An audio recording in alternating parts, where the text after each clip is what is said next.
disciple of Orochimaru, the evil scientist from Naruto. This video is purely for entertainment and does not infringe on copyrights or laws. The rights to the novel and image belong to the original author. We do not claim ownership. Don't like waiting and want to listen to this fanfic in full now? Subscribe to our Patreon, where you'll find the best fanfics. Chapter 76 Magical Materials Science.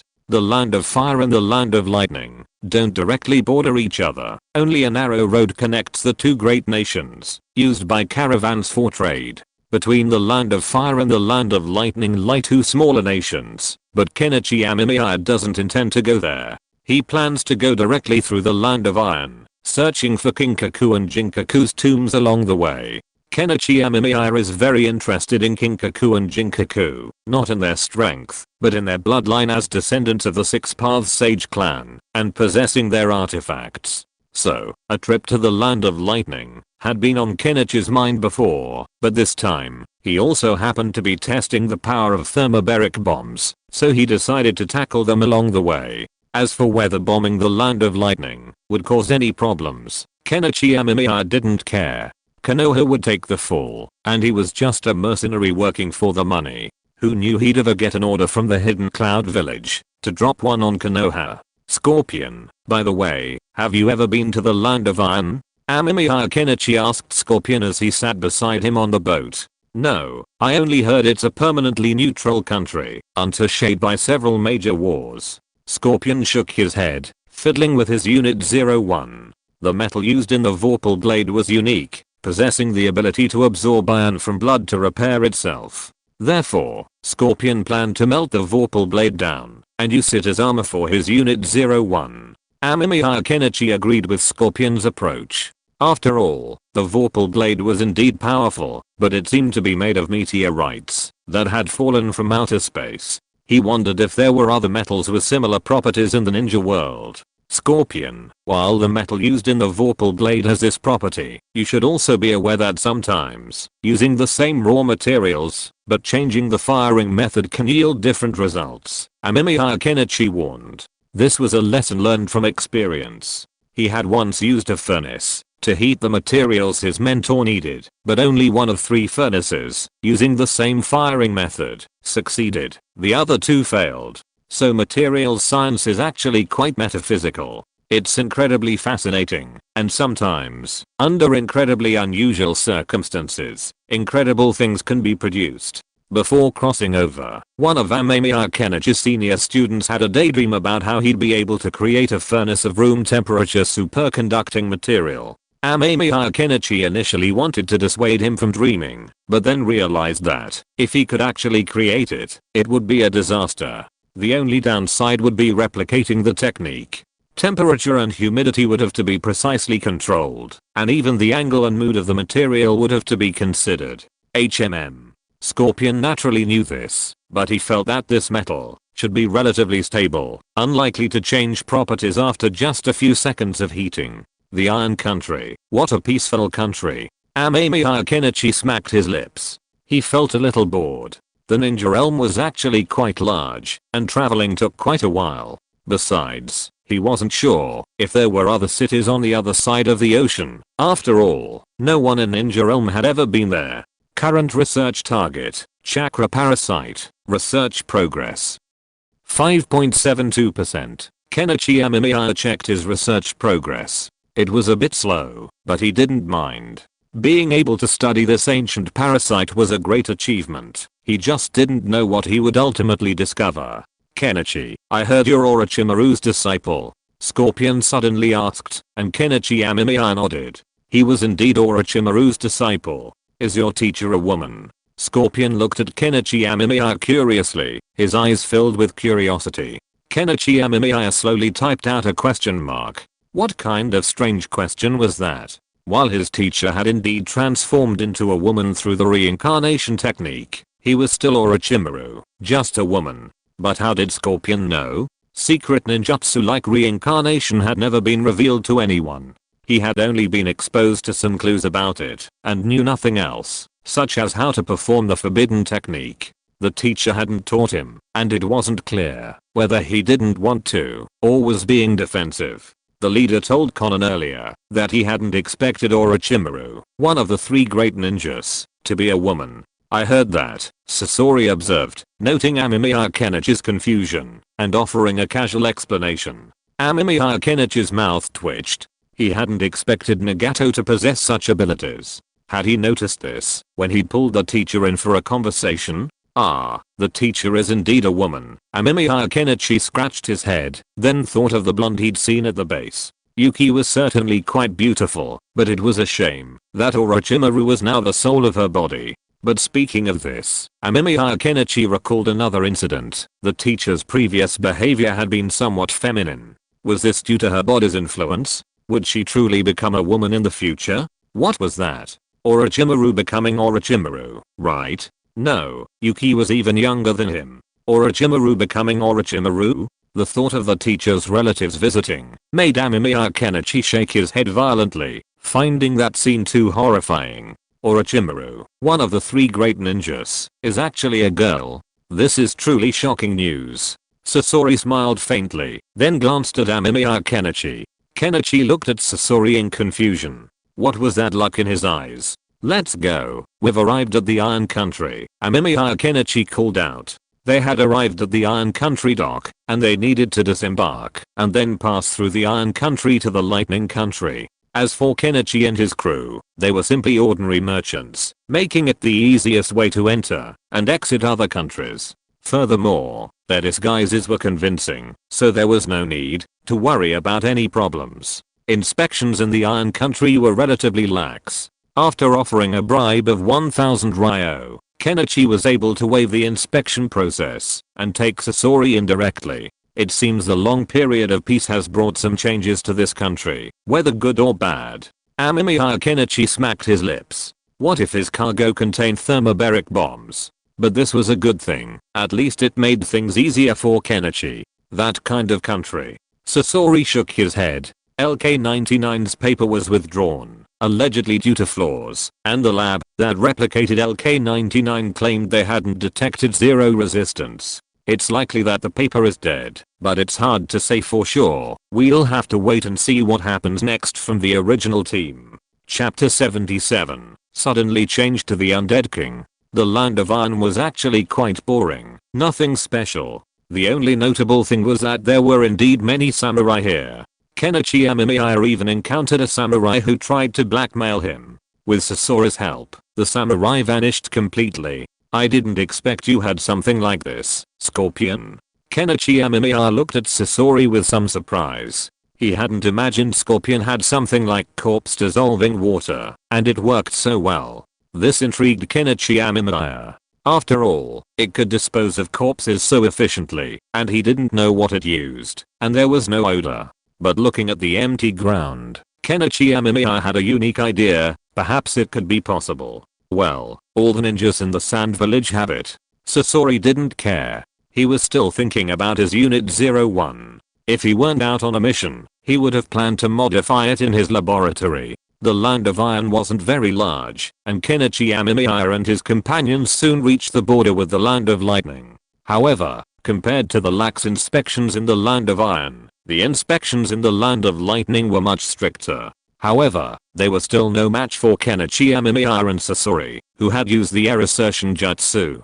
After all, Orochimaru would use this technique to infiltrate Konoha in the future, so it was only natural that the ninja from the Land of Lightning would be unable to detect it. Although they were admitted, Kenichi Amemiya was still extorted for 2000 ryo, which left him speechless. He had previously intended to praise the professionalism of the Land of Lightning border ninja, but he hadn't expected them to be the same. Scorpion, do you know Kinkaku and Jinkaku? After entering the Land of Lightning, Kenichi Amemiya began his journey with Sasori. Their main purpose for this trip was to track down Kinkaku and Jinkaku, as well as to test the effectiveness of thermobaric bombs. Yes, they are said to be responsible for the deaths of the second Raikage and the second Hokage.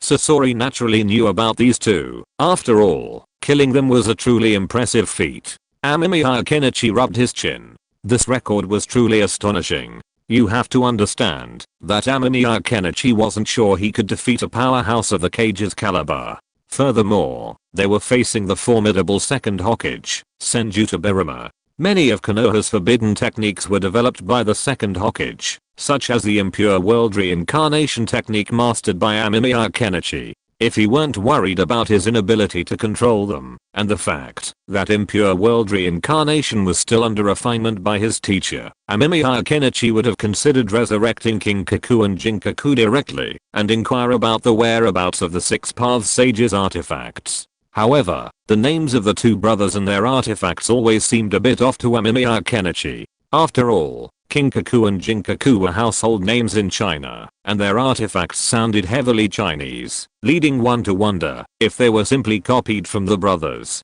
In that case, was the Six Paths Sage actually Taishang Laojin? Of course, Amemiya Kenichi knew that was impossible. You want to find their bodies? Scorpion glanced at Amemiya Kenichi, seemingly guessing his companion's thoughts. Yes, I have that thought, he admitted readily. On his way to the Land of Lightning, he hadn't been completely idle, but rather had studied ninjutsu. His research on impure world reincarnation gave Amemiya a new connection. Combined with the existence of the death mask, Amemiya Kenichi now had some understanding of the soul. Based on this, Amemiya Kenichi pondered the question: if he used Senjutsu chakra to perform impure world reincarnation, but instead of offering sacrifices, he directly summoned souls back, what would he gain? This intrigued Amemiya Kenichi, and he decided to try it out first. Since the Ironland wasn't very convenient, Amemiya Kenichi decided to come to the Land of Lightning to test his newly developed ninjutsu. Of course, this jutsu was still in its experimental stages, and since it was only a modified version of impure world reincarnation, he had no idea if it would be successful. I heard they seemed to have met their end at the hands of the third Raikage, but I don't know their exact burial location. Sasori frowned. This was all the information the Hidden Cloud Village had revealed. To know the details, he'd probably have to go there. Don't worry, I see a town ahead. Let's go to the cemetery first. Amemiya Kenichi waved his hand, intending to try out his earlier idea. Sasori didn't comment, but followed Amemiya Kenichi to the town ahead. They found the town cemetery 100 meters away. There were still some ordinary people paying their respects in the cemetery. Amemiya Kenichi closed his eyes and opened them again, instantly entering sage mode. Lightning-like lines filled the corners of his eyes. Sasori was curious about what his friend was planning. Amemiya Kenichi donned a mask and changed into a Akatsuki uniform. He instantly appeared in the middle of the cemetery, and Sasori followed. From this moment on, let the ninja world feel pain. Amemiya Kenichi couldn't help but speak these words aloud. Of course, no one was around, and only Sasori could hear him. Scorpion's face was filled with questions. He had also donned a mask. After all, the leader had instructed them not to reveal their identities initially, preferring to remain concealed. A vast amount of Senjutsu chakra, a blend of yang attributed chakra, coalesced in Kenichi Amemiya's hands. Following the pattern of impure world reincarnation, Kenichi began to summon spirits, but without a clear target. He slammed his hands to the ground, and a vast amount of Senjutsu chakra surged into the ground. Under Kenichi's control, it instantly dispersed to every grave in the cemetery. Silence fell as the worshippers stared in horror. Tama, what's this? Scorpion asked, overcome with curiosity. But just as he asked, he heard movement beneath his feet, and a pair of bony hands covered in mud emerged from within. A similar scene unfolded in the surrounding graves, and the worshippers screamed in terror and fled in panic. Success. Kenichi Amemiya smiled as he gazed at the corpses emerging from the graves, their armor made of mud and stone. Soon, all the corpses crawled out and knelt in front of Kenichi Amemiya. Chapter 78. This might be useful in the Middle Ages, but it has no effect in the ninja world. That idea worked, Amemiya Kenichi said, scratching his head as he surveyed the undead around him. He hadn't expected this technique to actually work. It just looked a little strange. Normally, impure world reincarnation replicates the body's original appearance, with cracks in the soil. Now, it was nothing but bones. Some, likely recently buried, still had decaying flesh on them, but they stood before him like the other bones. And, likely due to the impure world reincarnation process, these corpses were covered in a large amount of dirt and gravestones. Amemiya Kenichi couldn't decipher what these were. Is this a new technique you've developed? Scorpion observed the undead around him curiously, even reaching out to touch them. They were all dead, seemingly ordinary bones, but now they were actually moving. Ah, that's a bit of an inspiration. Amemiya Kenichi rubbed his chin.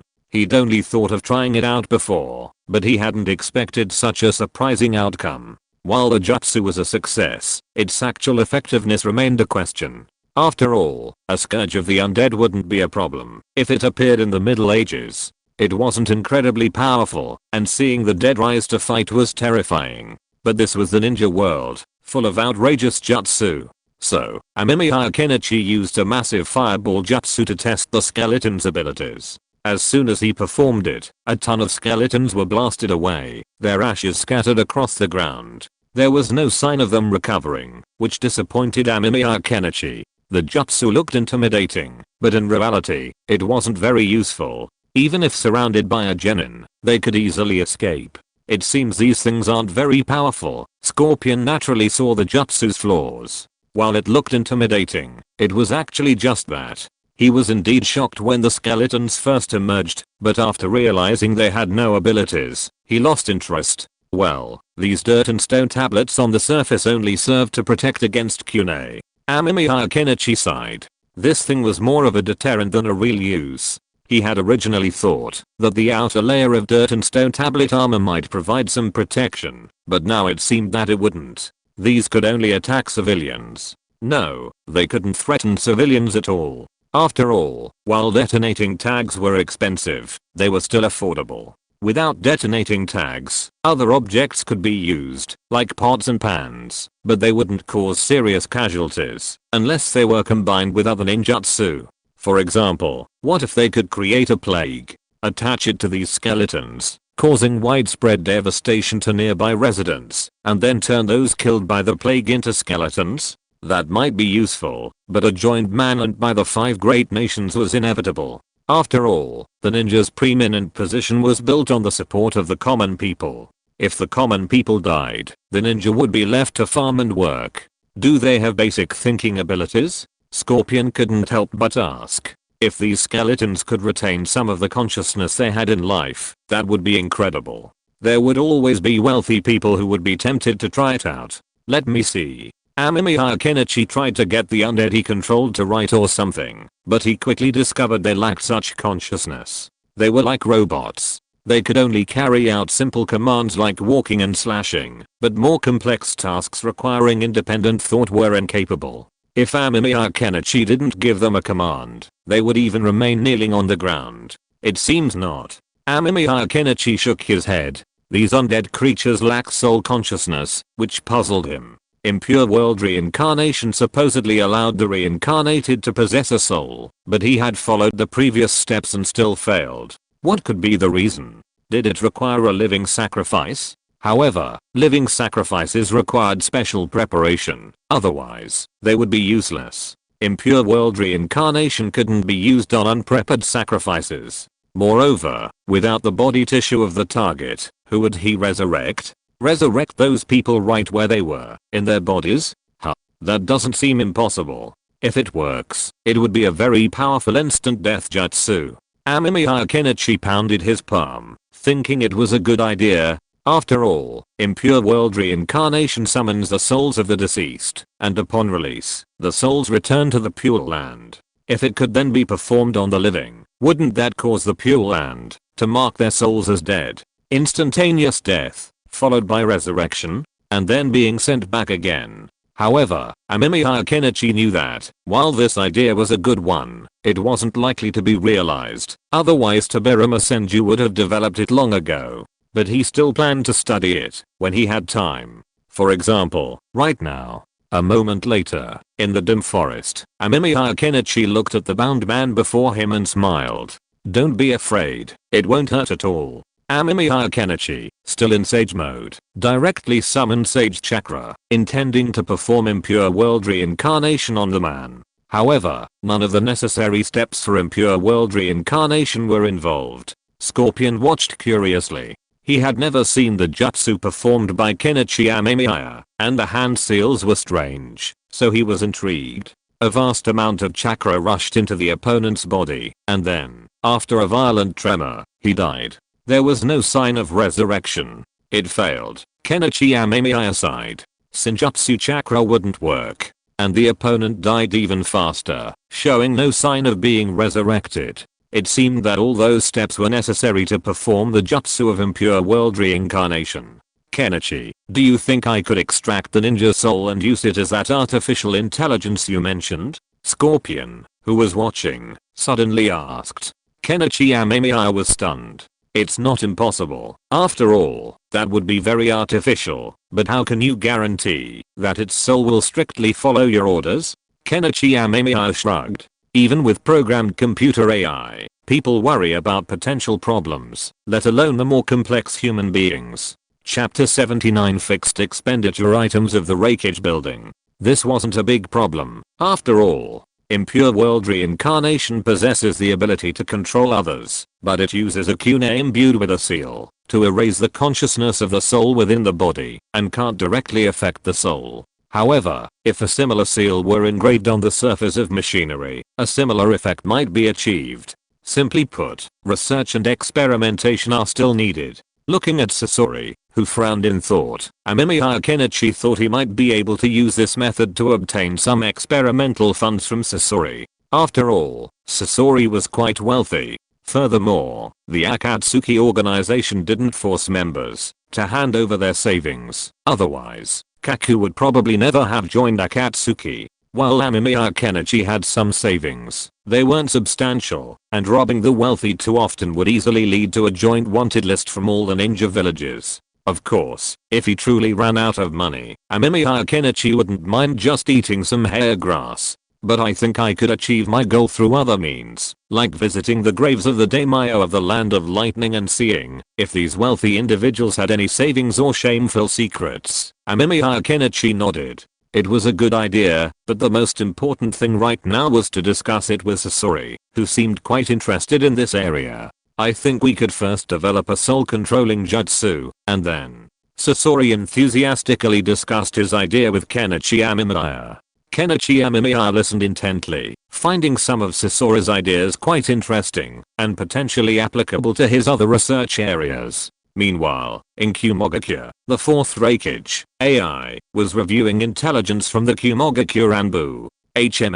A ninja wearing strange clothing was found in the cemetery near Reiho Castle, and they reanimated the corpses there. AI glanced at the urgently delivered intelligence, peaked. Someone actually dared to cause trouble in Kumogakure. Could it be one of those Konoha bugs? After all, the Kumogakure's higher-ups knew of a similar jutsu for controlling the dead. Konoha had one, and Iwagakure also had one. But after seeing the remains return to their graves and the two unidentified ninjas vanish, not to mention their meager abilities, AI lost interest. After testing the remains, the Kumogakure ANBU discovered nothing unusual. Traces of fire escape techniques remained on the ground, along with numerous skeletal remains reduced to ash by the fire escape technique. Therefore, they concluded that this strange ninjutsu lacked any lethality.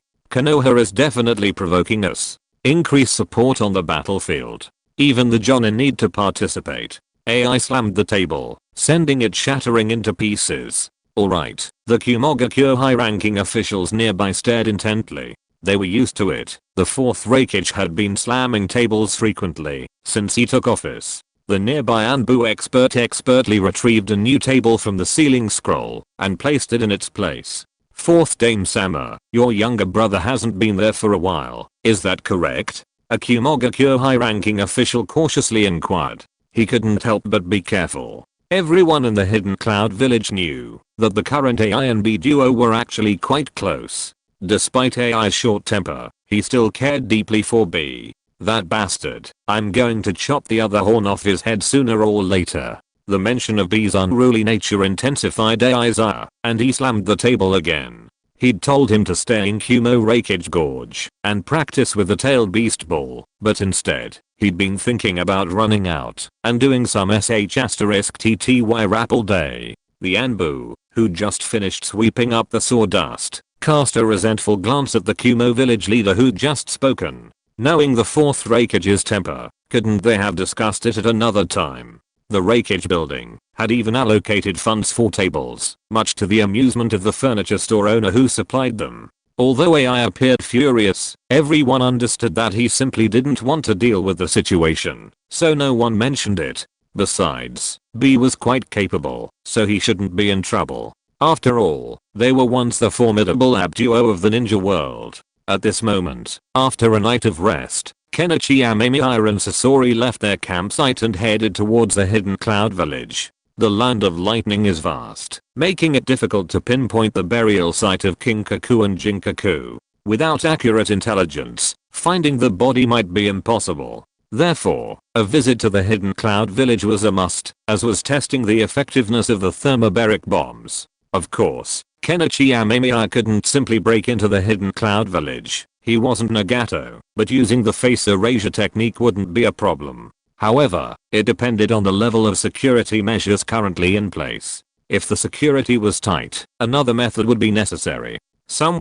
But after walking a short distance, Kenichi Amemiya noticed someone not far behind them, seemingly following them. Yes, just one person. Sasori noticed as well. The two of them stopped and turned to look. A moment later, a man wearing sunglasses and swaying his head as he walked emerged from the forest. Though he looked a bit out of place, Kenichi Amemiya and Sasori immediately jumped into battle mode. They both knew the man before them, Killer B, the powerful Jinkriki of the hidden cloud village. Should I say it's good luck or bad luck? Kenichi Amemiya looked at Killer B with a slightly annoyed expression.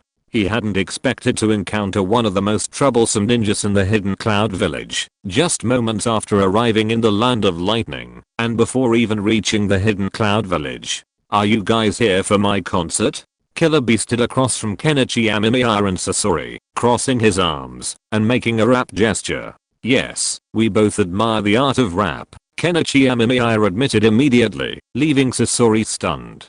Sasori hadn't expected Kenichi Amemiya to admit so quickly, and he was still wondering why he'd mentioned the concert. Killer B was stunned. When he saw the two strange-looking ninjas, he had wondered if they were here to cause trouble, but he hadn't expected them to be his fans. Looking at Killer B, Kenichi Amemiya smiled. He remembered that Killer B really loved singing. Chapter 80 The perfect stealth is to kill everyone who finds you. Yo, idiot. Do you think I'm an idiot? Who the hell are you?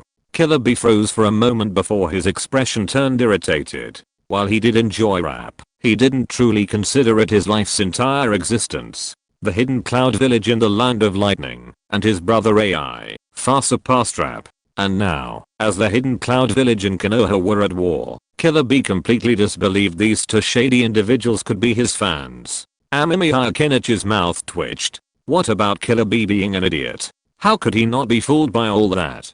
Fortunately, Amemiya Kenichi had another plan. While talking to Killer B, he had already thought of his explanation. If one didn't work, he'd try another. If that still didn't work, he'd start a fight. Actually, we are members of the Akatsuki organization. We've come here to inquire about your village's intentions in issuing war mercenary missions. Amemiya Kenichi chuckled, rubbing his hands. Scorpion glanced at his friend curiously, but didn't say anything.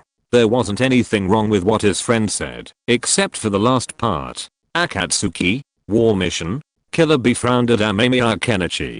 He had no idea when such an organization had appeared in the ninja world. However, this type of wandering ninja organization wasn't uncommon. After all, most wandering ninja and some renegade ninja would undertake bounty-based missions to survive.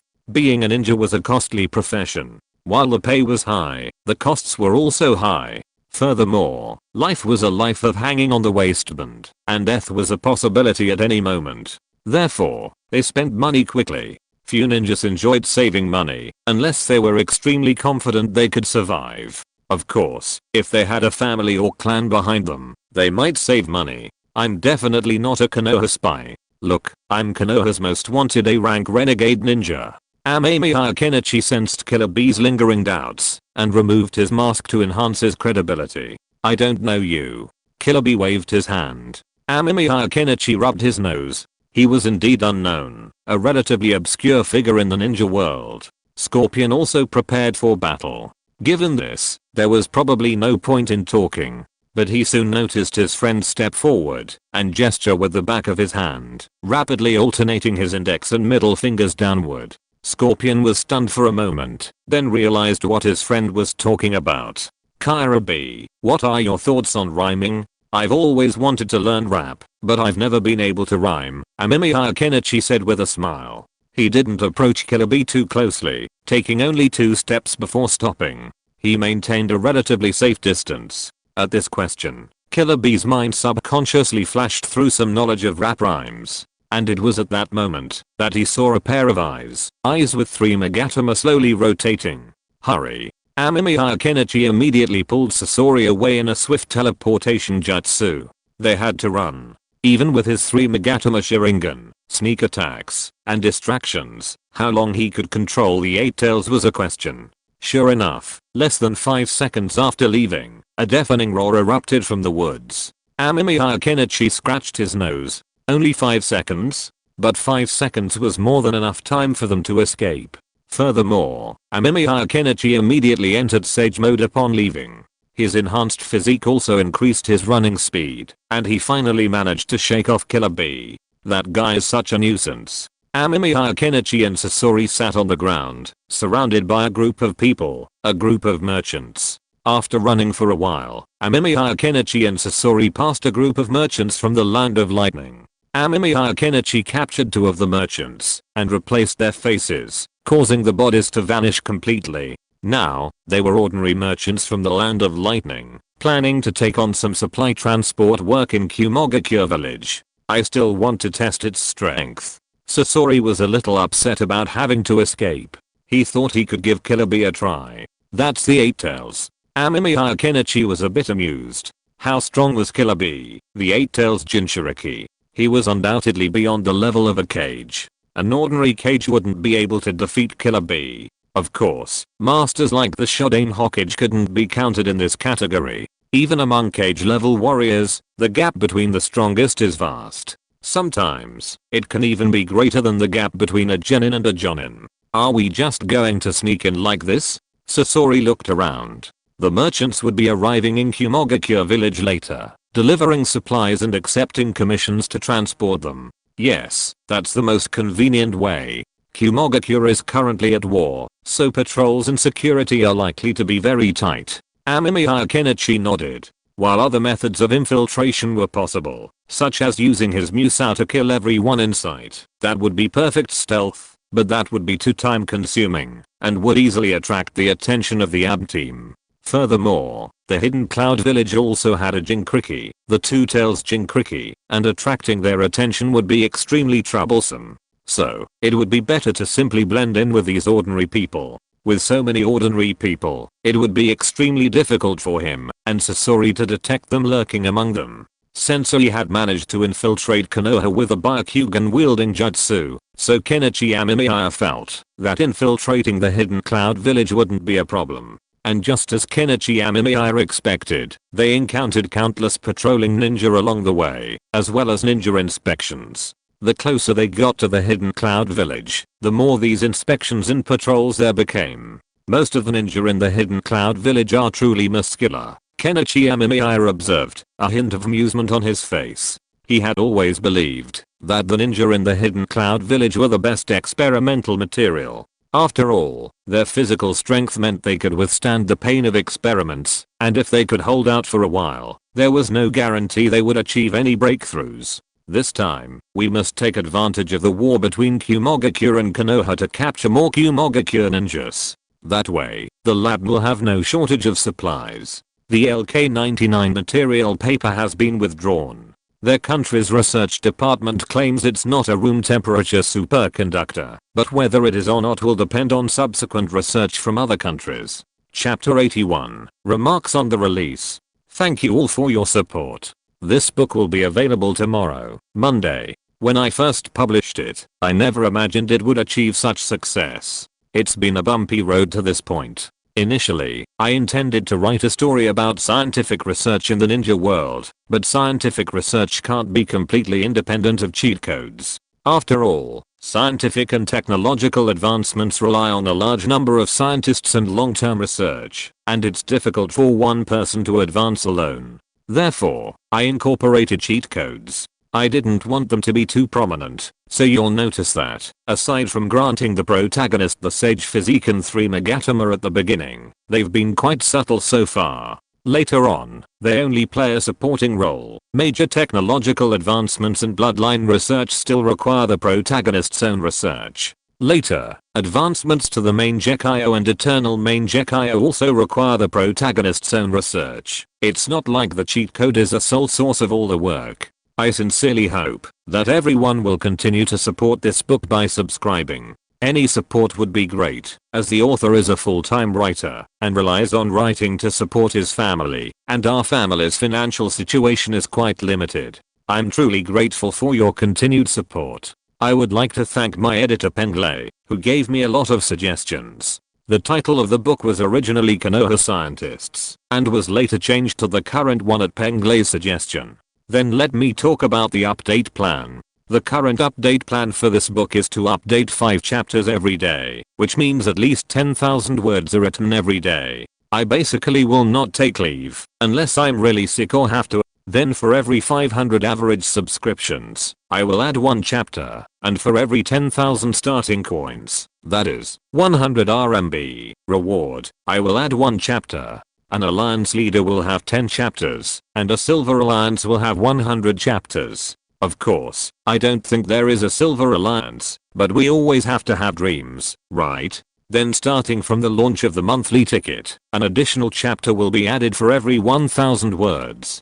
Finally, let's talk about the issue of the heroine that everyone is concerned about. It seems that there is nothing much to say. You will know when you read on. Left square bracket right square bracket. If you're listening to this novel on a channel other than Fanfic World, it means they downloaded and uploaded it without effort. We cordially invite you to visit our channel, Mundo Fanfic Novelos. There you'll find the original version of this story and you can explore many other novels of various genres. We're waiting for you to immerse yourself in a world of incredible novels. Chapter 82, Honored. You will witness the power of science. Kenichi, you wouldn't. It was clear his friend had misunderstood Amemiya Kenichi's words. He waved his hand with an embarrassed expression. Don't worry, I only like cute girls. Amemiya Kenichi quickly emphasized his preference. He didn't want Sasori to mistake him for some strange fetish. That would be very troublesome. After all, Sasori was quite normal. Besides, Amemiya Kenichi was a straight man. He liked girls who were cute and adorable. Of course, cute was just a rough outline. A full explanation would take ages. The journey into the hidden cloud village wasn't smooth. The merchants at the front of the line were subjected to a rather rude body search, even requiring them to remove all clothing. The ninja then rubbed their faces with water to check for any traces of Makup. This was, of course, entirely due to the unique circumstances. Konoha during the war was extremely wary of outsiders, and the merchants seemed accustomed to such treatment. Kenichi Amemiya's expression darkened. He was still carrying the sealing scrolls and other items. If he were to submit to such a thorough search, he wouldn't know where to put them. Kenichi Amemiya also noticed that the Kumogakure ninjas weren't willing to accept bribes. All the merchants were very honest. A previous merchant, who had been fond of using bribes to settle matters, now submitted obediently to the search. Scorpion's expression was also grim. Even if it was to complete the mission, he simply couldn't bear to submit to such a thorough search by other ninjas. It was simply humiliating. Let's leave now. We're already here. Kenichi Amemiya glanced at the Kumogakure ahead. It looked peaceful, but he knew it must also be under a sealing barrier cast by the sealing squad. Kenichi Amemiya had originally considered infiltrating the Kumogakure and deploying thermobaric bombs, but now it seemed that getting in wouldn't be easy and escaping would be a hassle. So, he decided to try a different approach. The ninja world hadn't yet faced an air raid. Sealing barriers were typically hemispherical, covering the sky. Furthermore, ninjutsu performed from the sky were easily detected and countered, so the ninja world currently lacked airstrike tactics. In fact, there weren't many ninjas capable of flight in the ninja world, with that Tsuchikage and Deidara being considered, though Deidara was probably still playing in the mud, so it wasn't a big deal.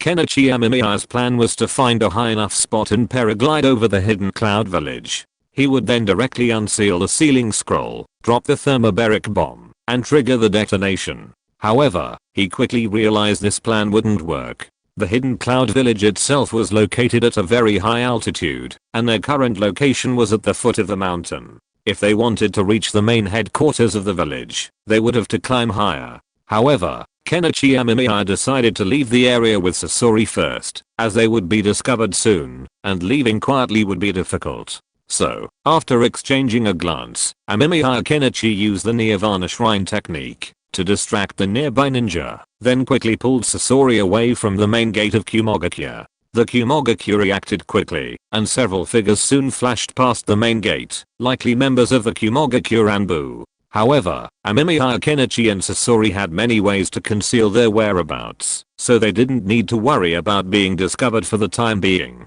"Kenichi, how are you planning to get in?" Sasori asked, looking at Amemiya Kenichi. Now that they had arrived at Kumogakure, Sasori knew that Amemiya Kenichi's target was likely Kumogakure.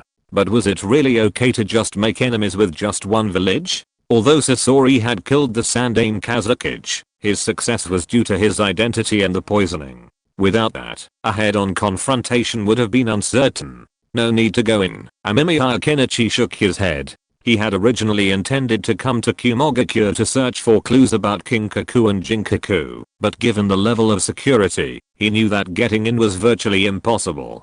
So either they had to force their way in, which would undoubtedly attract the attention of the Kumo villagers and ANBU, who would then pursue them, or they could simply enter through the sky. Amemiya Kenichi licked his fingers, then lifted them up to feel the wind direction and speed. He roughly assessed the situation, and then formed a plan. The Kumo village's location was ideal, making an aerial attack somewhat difficult. However, he could build a simple hot air balloon, fly high under the cover of clouds, and then propel it over the village using wind attribute chakra, thereby dropping a bomb. Furthermore, the chakra would greatly increase the balloon's ascent speed. As long as it could ascend unnoticed, the plan would be halfway to success. "What is this?" Amemiya Kenichi's hot air balloon caught Scorpion's attention. He was curious why his friend had made such a strange object. To someone unfamiliar, he might have mistaken it for sewing clothes. "Haven't you ever seen a hot air balloon?" Amemiya Kenichi looked at Sasori in surprise. Hot air balloons seemed like something completely technically simple to build. Anything required practically any hand. So, Amemiya Kenichi assumed they existed in the ninja world. He even worried that the hidden cloud village might have some sort of hot air balloon detection system, but to his surprise, Sasori seemed oblivious. "Hot air balloon?" Sasori's expression confirmed he'd never seen anything like it. Amemiya Kenichi's mouth twitched. If even Scorpion, a veteran of war, hadn't seen one, then hot air balloons might not even exist in the ninja world. Amemiya Kenichi pondered. He hadn't seen one in Konoha, but back then, he hadn't paid much attention to it. After all, hot air balloons weren't particularly technologically advanced. In his previous life, a prototype of a hot air balloon had already been launched around 1783, demonstrating their relative low-tech nature. "It's just something that can take us up into the sky. But for safety, we'll need 2 parachutes," Amemiya Kenichi explained briefly. Scorpion was intrigued, and with his help, Kenichi Amemiya quickly built a hot air balloon and parachute. Soon, powered by wind release, the balloon soared high into the sky. Looking down at the tiny forest and Kumogakure village below, Kenichi Amemiya's face lit with excitement. "Fear. Honor. You'll be the first to witness the power of science." Kenichi Amemiya smiled, holding out the scroll containing the thermobaric bomb. "I've received a notification from the editor that it will be available tomorrow. I implore everyone to support me by subscribing." The author is a full-time writer, earning money from writing novels to support his family. Thank you for your support. Chapter 83 The first brilliant glitter of the thermobaric bomb in the ninja world. Have you caught those 2 ninjas just now? The 4th Reikage stood on the top of the Reikage building, looking down at the hidden cloud village below, and couldn't help asking. For some reason, he felt a little anxious and uneasy. This inexplicable anxiety made it impossible for him to stay in the office, so he simply ran out to breathe some fresh air and improve his mood. "I'm sorry, 4th Summer, those 2 ninjas are very good at hiding themselves." C's tracking could not find any other traces. After reaching a valley, an ANBU immediately answered AI's question. AI was in a bad mood. C was an excellent ninja who was good at perception ninjutsu, illusion ninjutsu and medical ninjutsu. He was a ninja that he valued very much, but he didn't find the other party either. Tell the ceiling squad to be on high alert if they find any intruders. AI narrowed his eyes. He was still irritated, the uneasiness within him making him want to shatter the nearby mountain with a single punch. He desperately needed to vent his anger, to find a rival ninja to vent his frustration on, to soothe his inner turmoil with the sensation of a physical blow. The last time he'd felt this restless was the day his father died. That day, AI had been consumed by a long period of anxiety, only to learn later that it was his father, the Sannin Reikage, who had died. Now, that awful sixth sense had struck again, leaving AI apprehensive. He couldn't understand why he felt this anxiety. Could something be wrong with B? But that was impossible. He knew Killer B's strength perfectly well. Only a large force, and the Sannin Hokage himself, would be able to defeat him, regardless of casualties. And if B were in trouble, he would surely find a way to notify him. Just as AI was lost in thought, his ears twitched, as if he heard something.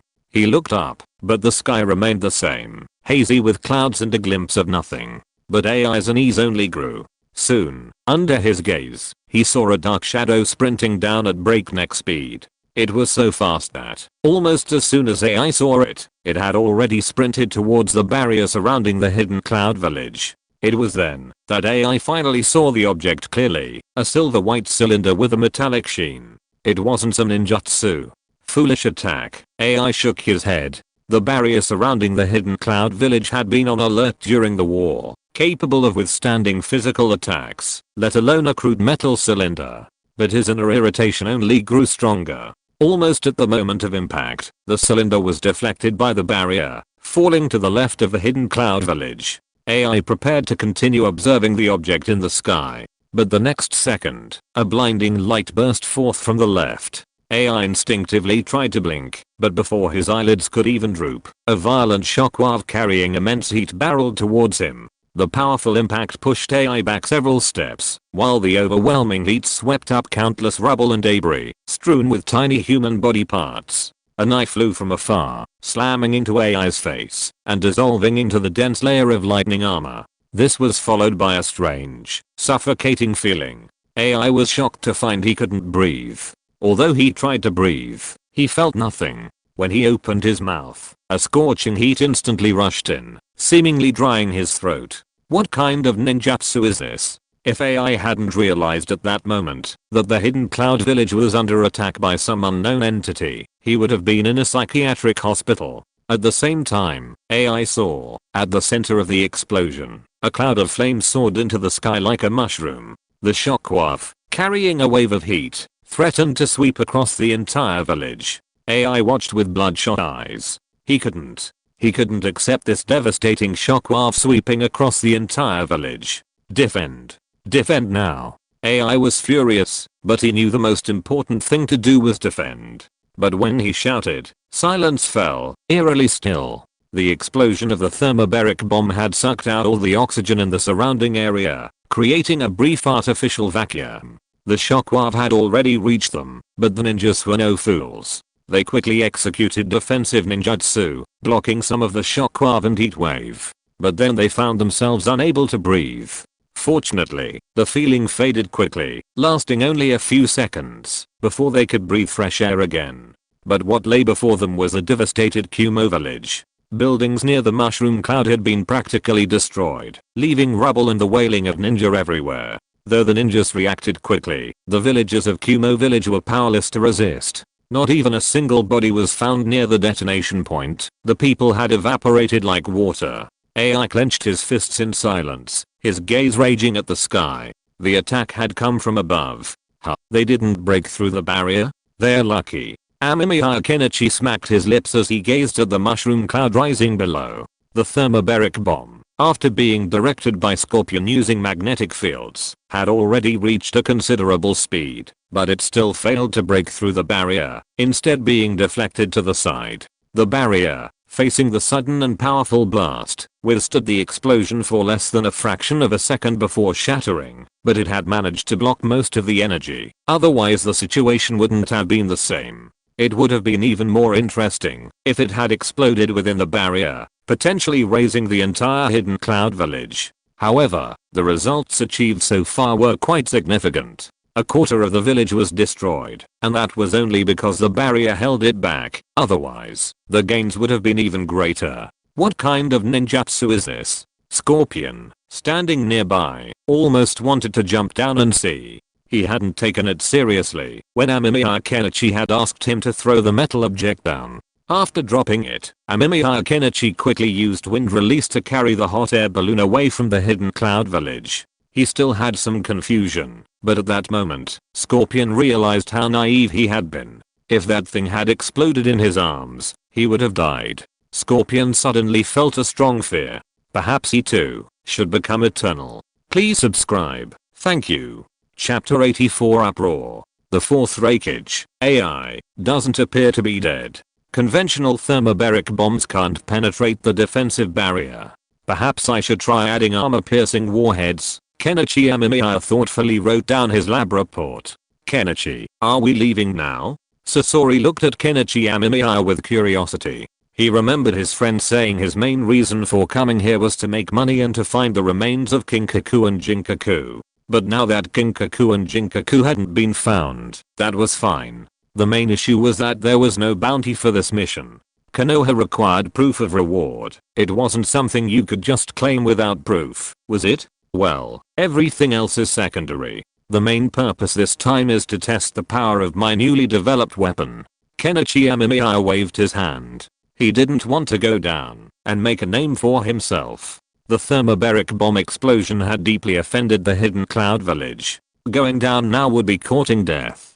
The fourth Reikage, AI, would probably be furious. He didn't want to go down and test the fourth Reikage's strength. Moreover, this on-site experiment would be extremely valuable to Kenichi Amemiya. If this thing were to be dropped into Camu space, what would it feel like? TSK. Hopefully, Obito wouldn't die immediately, otherwise the storyline would be completely ruined. But whether or not Obito would actually die was hard to say. Thermobaric bombs have limited lethality in open areas. In a confined space, their lethality would increase by 50% or even more. What a shame. This would be the moment to make a name for myself in the ninja world. Sasori glanced at the gradually disappearing Kumogakure village behind him, then at the hot air balloon he sat in, feeling a pity. Don't worry, spies from other ninja villages will spread today's news. Kenichi Amemiya wasn't worried about that. After all, he was the only one who could make thermobaric bombs, and he controlled the formula. He wasn't worried about counterfeiters. If they did, he'd have to ask if they were from the same village. After test 1 is completed, the cost is astronomical, at least for me. For test 2, we can try incorporating chakra fuses to see if we can increase the explosive power. Amemiya Kenichi continued recording his experiments on the hot air balloon as it slowly drifted towards the land of rain. He knew, however, that this test would undoubtedly have a profound impact on the ninja world, though whether that impact would be positive or negative was currently unknown. He also destroyed the hot air balloon, a mythical weapon in the ninja world today, without hesitation. This made Scorpion feel a bit sorry, but Amemiya Kenichi saw no reason to regret it. After all, the hot air balloon was simple to manufacture and inexpensive. He could simply make more later when needed. If necessary, Amemiya Kenichi could even form a ready-made paratrooper assault force and airdrop a large number of ninja directly to the target location. However, he had no plans to do so yet. Maintaining ninja was too expensive, and only the 5 major nations could afford it. Akatsuki's elite approach was partly due to its smaller size and lowered visibility, and partly because too many ninjas would further strain the organization's finances. Meanwhile, Kenichi Amemiya and Sasori began their parachute jump above the land of whirlpools. The hot air balloon had already been destroyed by Kenichi Amemiya, but such an object couldn't fall into the hands of other factions, as it could easily cause unpredictable consequences.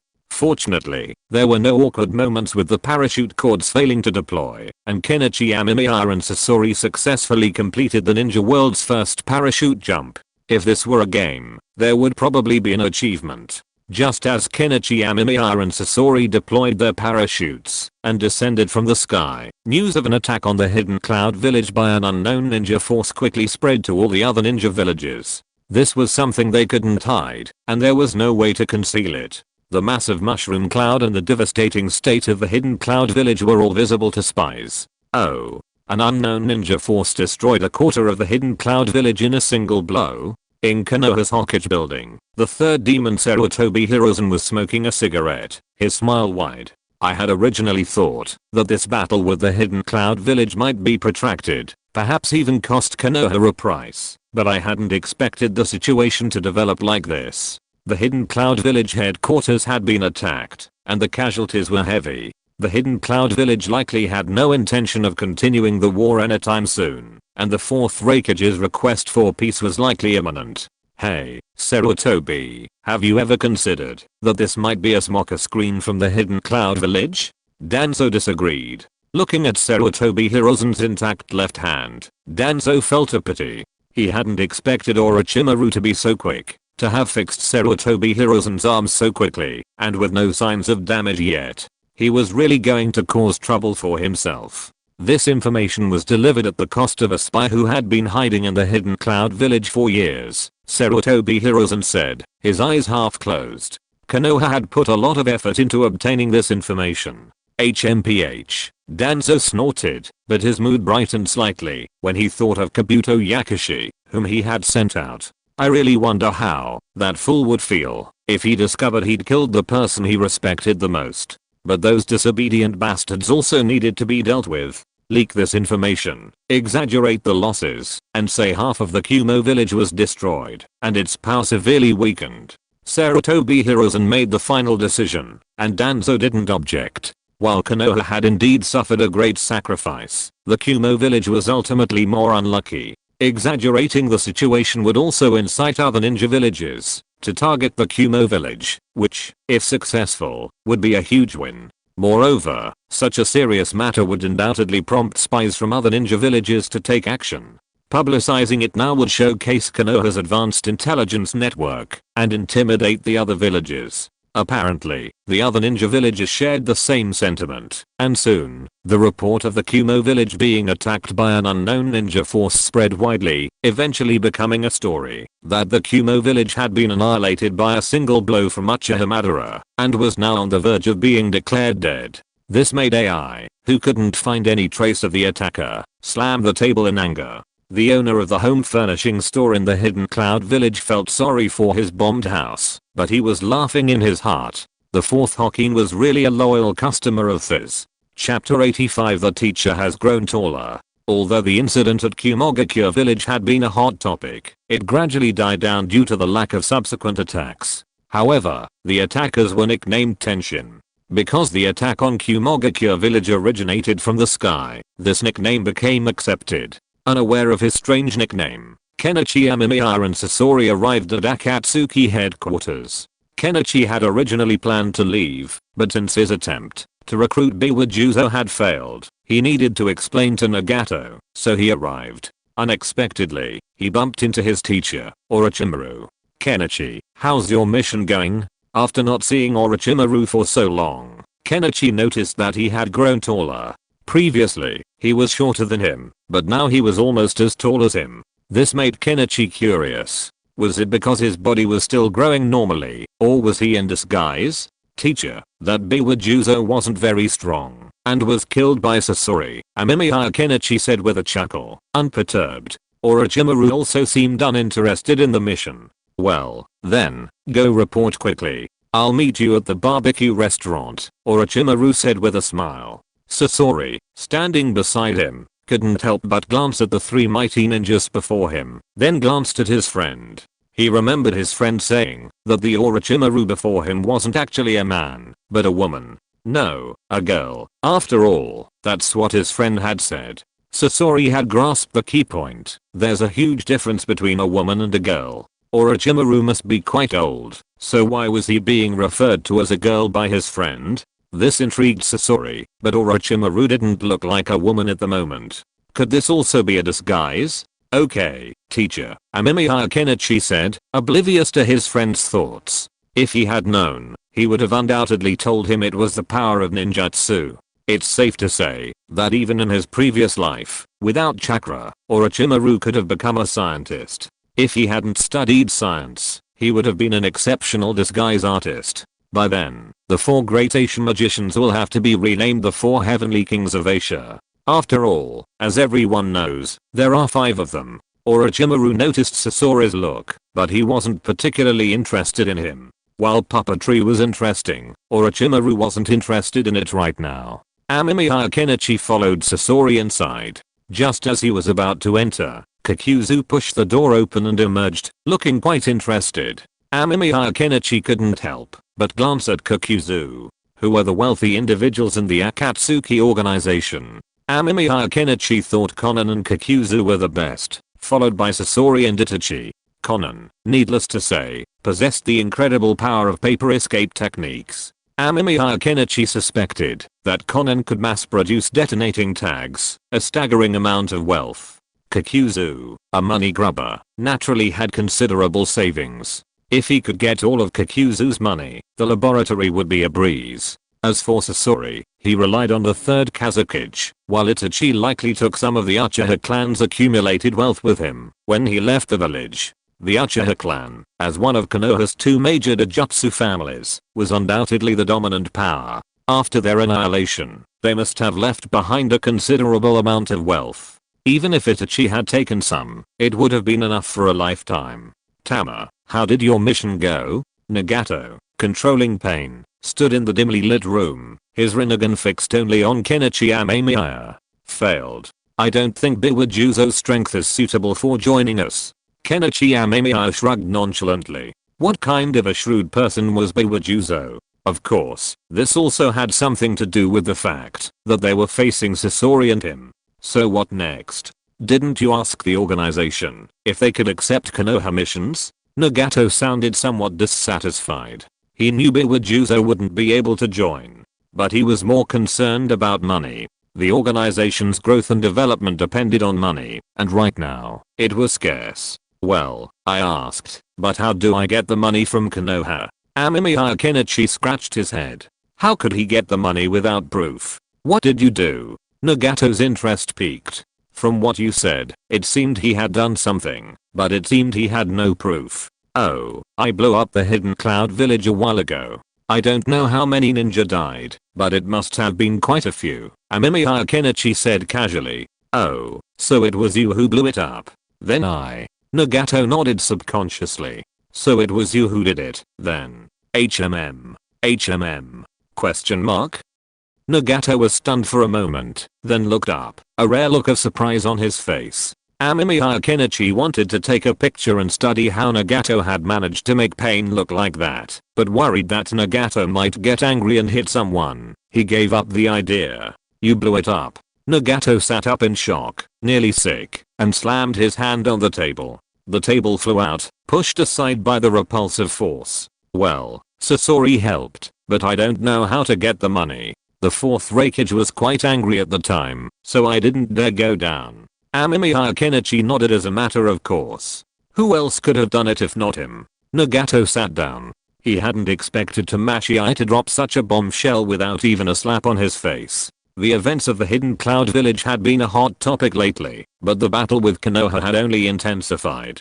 There were even rumors that the AB team was planning to enter the battlefield. Consequently, Konoha and the Hidden Cloud Village had been issuing bounties to various factions, and Kakuzu and Orochimaru were being sent on war missions to earn money. After all, the Akatsuki organization was short-staffed at the moment, so they had to go out and earn money. But Nagato hadn't expected Amemiya Kenichi to have so unknowingly created such a big story for him, directly bombing the Hidden Cloud Village. If you can prove you were responsible, you could get a pretty good reward. Nagato pinched his brow. Chapter 86. Where did the teacher learn the barbecue skills? How about I blow up Konoha as well? Amemiya Kenichi scratched his head and asked tentatively. He still wanted the bounty on Konoha. After all, he was really short of money. Experiments cost money, and making thermobaric bombs was also very expensive. Now Amemiya Kenichi didn't have the resources to make a second one. If he wanted to make a second one, he would have to buy a lot of raw materials. Amemiya Kenichi estimated that it would directly empty his savings. When a cannon is fired, it is worth 1,000 taels of gold. There is no bounty on this matter at the moment. If you want to do it, I can ask the Hidden Cloud Village for you. They should be very interested. Nagato wanted to applaud. Although he didn't reveal the true purpose of the Akatsuki organization, to ensure the smooth implementation of the plan later, he was still very happy to see it happen, if it could cause some trouble for Konoha. After all, it was a war mission. These big countries just like to fight each other, and he didn't care about making a little extra money. Why not ask Konoha first? Amemiya Kenichi stroked his chin. If he went to Kumogakure to accept the bounty now, he worried he'd be met by the enraged 4th Reikage AI. And then, seeing him, he'd unleashed a thunderplow and a hot knife. After all, the thermobaric bomb had inflicted considerable damage on Kumogakure. While this was also due to the ninja world's first encounter with such weapons, without sufficient intelligence and a lack of defense, the heavy losses were to be expected.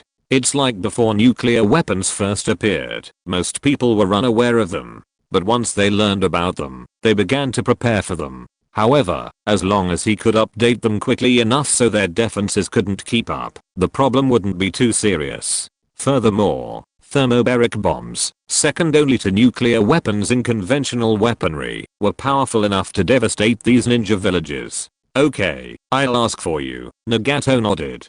Kumogakure had been destroyed by a quarter, asking for less would be an injustice to the dedication of his organization's members. Konoha had to pay a sufficient bounty. After that, you go do your work for now. I'll follow up on this matter simultaneously, and let you know when I have news. Nagato waved his hand. Although he was happy that you had done something useful for the organization, he still tried not to talk to him for too long. He'd easily get irritated. Amemiya Kenichi was more than happy to oblige. He didn't like staying in this place for too long, and he hadn't eaten lunch yet. Now that the teacher had called, he definitely had to go over and get some free food and drinks, something to reward himself. We'll have to invent a self-heating hot pot or something sooner or later. Otherwise, missions will be a real ordeal. Amemiya Kenichi rubbed his hands. Sasori had also gone in, and he and Amemiya Kenichi had to go in separately. Amemiya Kenichi didn't mind. He had nothing to hide anyway. He wouldn't understand the purpose of a death mask if he didn't know its purpose. While the Rain Village was not small, there weren't many barbecue restaurants. And based on his understanding of Orochimaru, Amemiya Kenichi knew the teacher would definitely choose the one closest to the base. Soon, Kenichi Amemiya found his teacher, Orochimaru, at a yakiniku restaurant in the Rain Village. This little village has some delicious yakiniku, he said. The teacher sat elegantly, a look of meticulous training. Kenichi Amemiya was used to it, so he sat across from him. Teacher, he said, about to tell him about his journey, but before he could open his mouth, the teacher placed a slice of beef in his bowl. Eat, Orochimaru interrupted him with a smile. Kenichi was stunned for a moment, but didn't continue, happily eating the beef. The teacher's grilling skills were excellent. He didn't know if it was his imagination, but Kenichi Amemiya felt that, while his teacher might not be a good cook, he was a real griller. The beef was perfectly grilled, the flavor was fantastic, and the tender juices to lose out from the meat.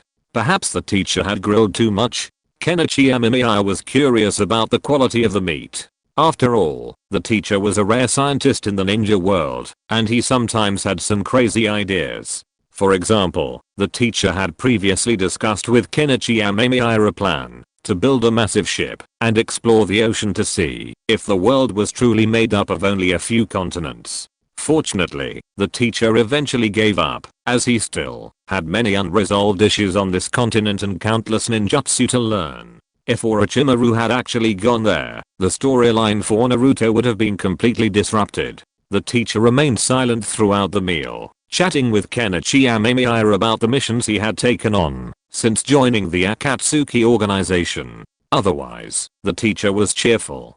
Kenichi Amemiya knew, however, that the teacher simply didn't want to discuss serious matters in the Rain Village. After all, it was unclear whether Nagato's Rinnegan had any special abilities to monitor their conversations. It wasn't until they left the Rain Village that the teacher finally got down to business.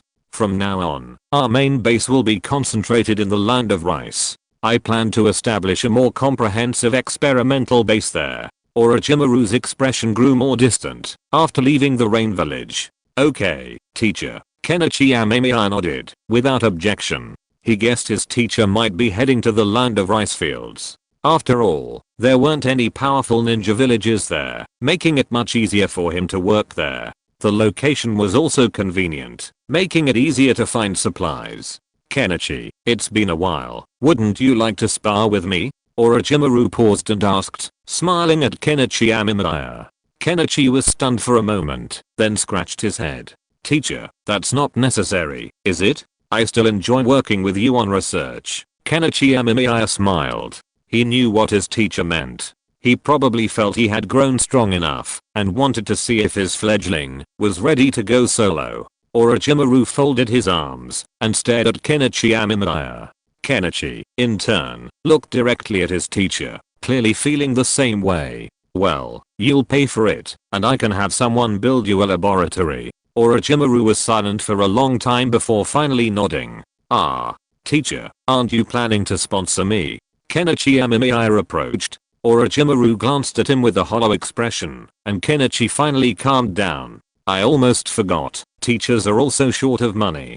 Chapter 87. What exactly does it take to learn the Flying Thunder God technique? Although the teacher was a formidable member of Konoha's three ninjas, had completed numerous missions, and even received financial support from the root, research was incredibly expensive. Equipment cost money, hiring personnel cost money, food cost money, and the purchase of various raw materials cost money. If it weren't for the ninjutsu he used to dispose of corpses, he'd still have to spend money. Therefore, the teacher's finances were quite tight, and any savings he had were spent on necessary equipment and other pursuits. This made Amemiya Kenichi sigh. Scientific research was truly difficult these days. He hoped that, when Nagato approached Konoha for funds, he would include research expenses and the cost of thermobaric bombs. Otherwise, Amemiya Kenichi would essentially be losing money. Every use would be a loss. Teacher, are you planning to establish a ninja village in the Land of Rice? Amemiya Kenichi looked at his teacher curiously. They were now en route to the Land of Rice. No plans at the moment. Orochimaru shook his head. He was deeply fascinated by Nagato's Rinnegan and dreamed of studying them, so he had no intention of leaving for the time being. Orochimaru also found the Akatsuki organization very intriguing. It seemed to be hiding some secrets, and he longed to uncover them. The process of discovering secrets always brought Orochimaru joy and pleasure. The outcome wasn't particularly important, though a rewarding reward was certainly a welcome one.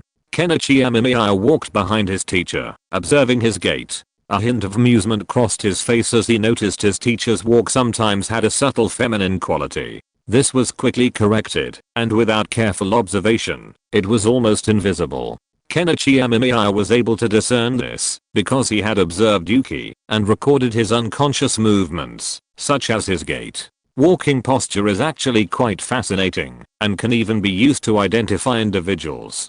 For example, when apprehending a criminal, their gait can be used to identify them. Some people may have suffered a leg injury, which can cause them to walk with their shoulders slightly raised on one leg and slightly lowered on the other. These were all very subtle observations, similar to micro-expressions. Sometimes, even the most subtle movements a person makes can reveal a lot. Even some powerful figures can determine a person's physical characteristics based on their footsteps. It seems that even with a soul replacement, some muscle memory remains. Amemiya Kenichi rubbed his chin. This was truly intriguing. Have you heard about what happened in the Hidden Cloud Village? The teacher suddenly interjected, interrupting Amemiya Kenichi's thoughts. Yes, teacher. Amemiya Kenichi nodded. Of course he had. He had even witnessed it firsthand. The mushroom cloud was beautiful when it rose. It was a shame it wasn't nuclear, or it would have been even more beautiful. Did you do it?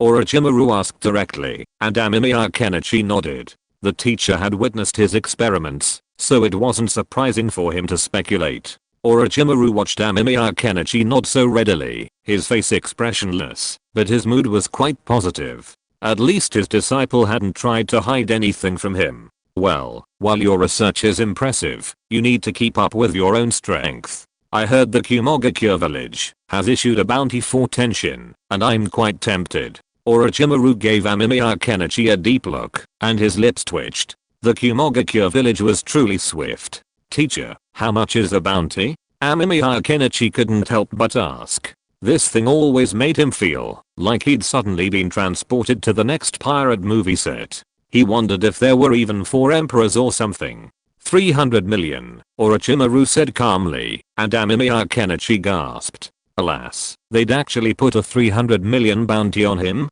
You know, in the ninja world, organizations like the Kankinso are quite secretive. Amemiya Kenichi only learned about it by chance from his teacher. There were bounties on some ninjas, but the prices weren't very high. For example, a Jonin's head might only fetch 35 million ryo. There were even bounties on the level of a cage, but of course, there were bounties, and no one could fulfill them. But a bounty of 300 million was already far beyond the reach of the average Jonin, even surpassing that of an elite Jonin. It was probably close to reaching the rank of cage. These guys are really rich. Amemiya Kenichi curled his lips. He couldn't even come up with that much money, even though a 300 million bounty was offered for his own head. And he didn't know what was going on with Kado. If everything went well, it might solve their research funding problem for a while. Please practice well during this time. Let me know if there's any ninjutsu you'd like to learn, Orochimaru said to Amemiya Kenichi. Any ninjutsu? Amemiya Kenichi was instantly excited. His teacher had a wealth of ninjutsu at his disposal. He'd probably gone through all the forbidden scrolls during the Nine-Tails night. You should know that's impossible, right? Orochimaru glanced at his student with a sullen look. If the student wanted to learn reincarnation, he definitely wouldn't teach him. How about the Flying Thunder God technique? Amemiya Kenichi couldn't help but ask. He was quite envious of the Flying Thunder God jutsu, but his main goal was its speed boosting ability. Once he'd secured a mark, he could travel quickly, which was quite convenient. He just didn't know if he could master it. That jutsu requires a high level of talent, Orochimaru offered.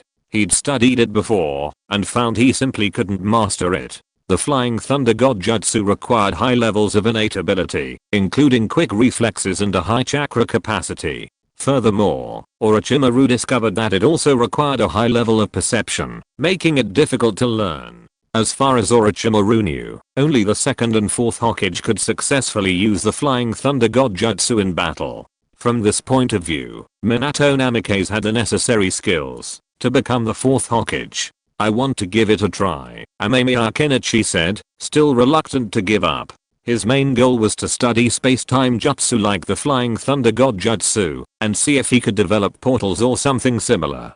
That would allow the research base to be located in a more secluded area. Recommend a new book. There's something wrong with this Hinata in Konoha. Chapter 88. Is it normal for me, Orochimaru, to rub my hands together for facial recognition?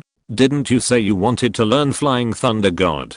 Orochimaru looked at Amemiya Kenichi before him, his lips twitching. Was that considered learning? He took it, glanced at it, and then put it back. I'd thought he was reading some novel, but even if it was Jiraiya's novel, he wouldn't have finished it so quickly, right? Orochimaru had certainly read Jiraiya's novels before, or rather, he hadn't wanted to, but Jiraiya kept pestering him, getting to the point of annoyance, so he took a look anyway. He finished the novel in 20 minutes, and afterward, Orochimaru used it as a table leg.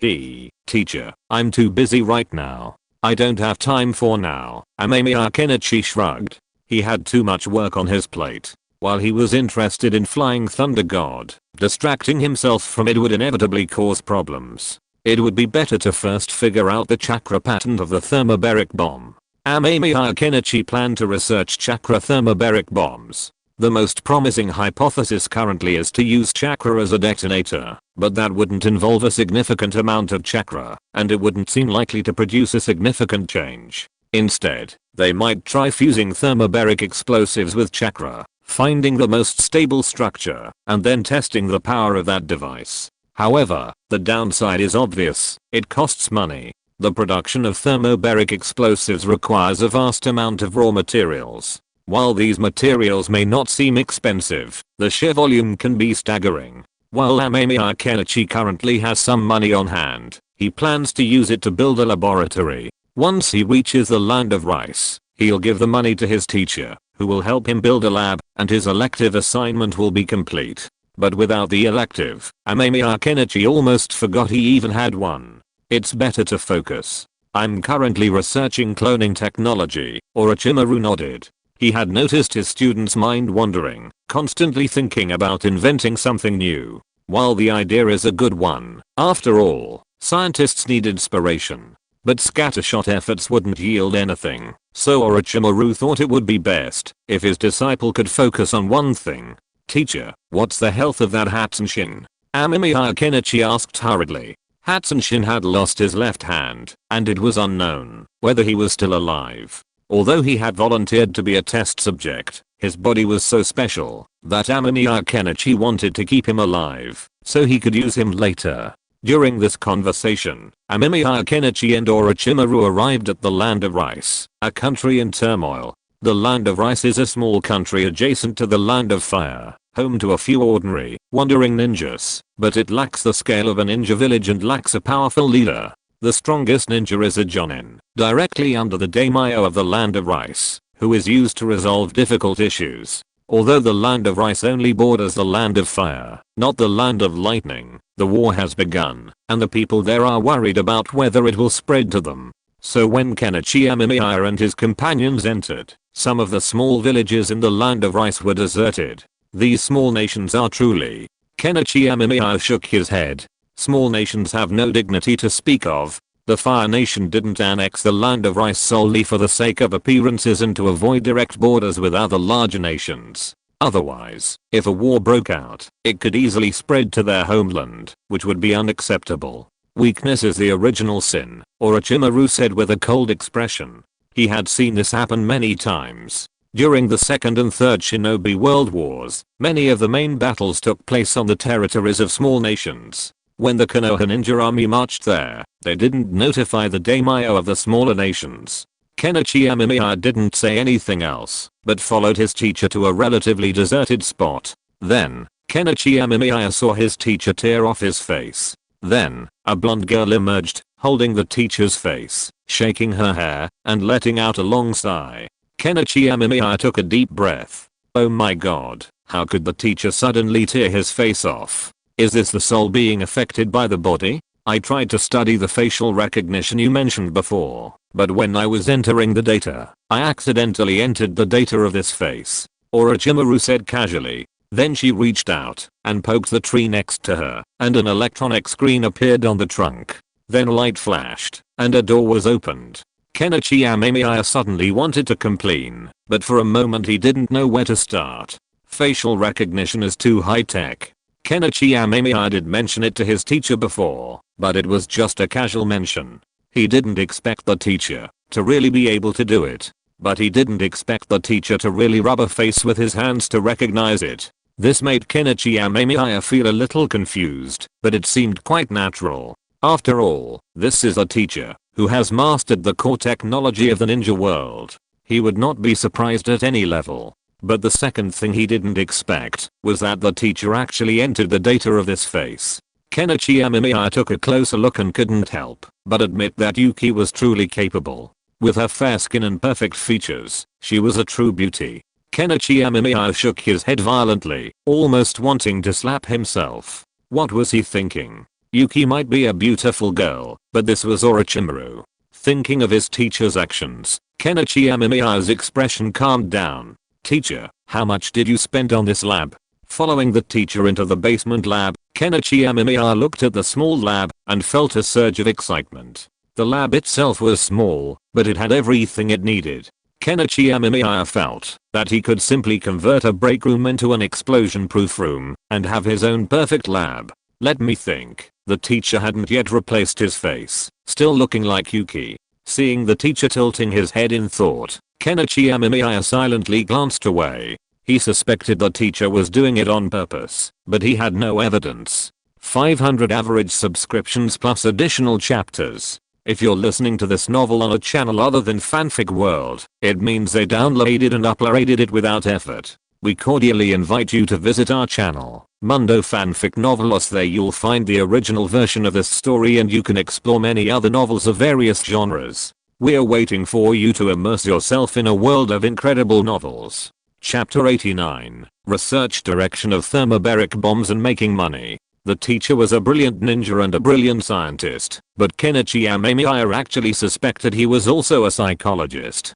He'd noticed he was adept at interpersonal skills, the only difference being whether or not he wanted to be so skilled. For example, with Jiraiya, the teacher was incredibly direct, never showing any tenderness. But with his subordinates, he was impeccable, a consummate leader. He generously rewarded, always giving whatever he promised, and his trust was unwavering, giving the impression of a man willing to die for his friend. Sometimes, Kenichi Amemiya suspected his teacher's conversations, expressions, and gestures were tests. Not much, probably, the teacher finally realized. Kenichi Amemiya swallowed. This figure was more than double his savings. He looked around. Did that mean, if he wanted to set up a lab, he'd only have half of it? No, that wasn't right.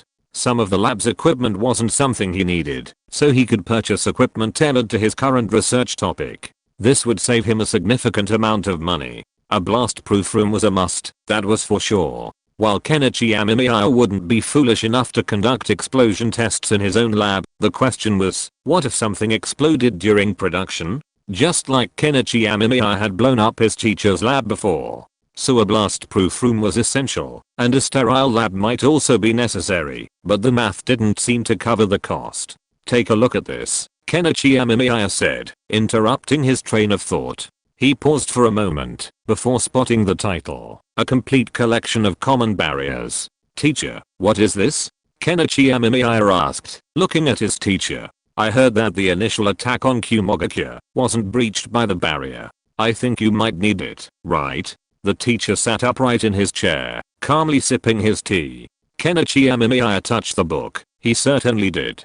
Currently, Kenichi Amemiya had 3 research directions in the field of thermobaric bombs. The first, of course, was mixing it with chakra. Although it hadn't been successful yet, Kenichi Amemiya felt that if it succeeded, it could exponentially increase the power of the thermobaric bombs, potentially even triggering other chain reactions. The second issue was what the teacher had mentioned, breaking through the defensive barrier, which would then pose a greater threat to the ninja village. The final issue was how to prevent his thermobaric bombs from being intercepted. By now, all the major forces in the ninja world were aware of the incoming attack from the sky, and they would undoubtedly be prepared. If a thermobaric bomb was intercepted, it wouldn't have the intended effect. Therefore, how to circumvent interception was also a problem that needed to be solved, and Kenichi Amemiya planned to tackle each of these issues one by one.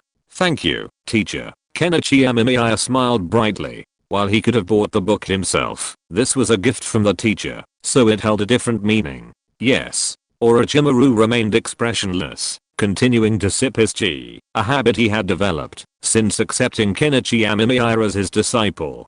Kenichi Amemiya enjoyed drinking tea to refresh himself while doing research, and he always brewed a pot for Orochimaru. Over time, Orochimaru became accustomed to it. With the book his teacher had given him, Kenichi Amemiya decided to fix his own lab problems, so he took out all his savings. After discussing with his teacher, Kenichi Amemiya came up with a solution: reduce the building area and only install the necessary research equipment, with the plan to expand it later with additional funds. Kenichi Amemiya agreed to the idea, and instantly became a pauper. I need to find money. Kenichi Amemiya scowled as he sat in his chair, his face troubled. His savings had been used to build his own lab, leaving him truly penniless.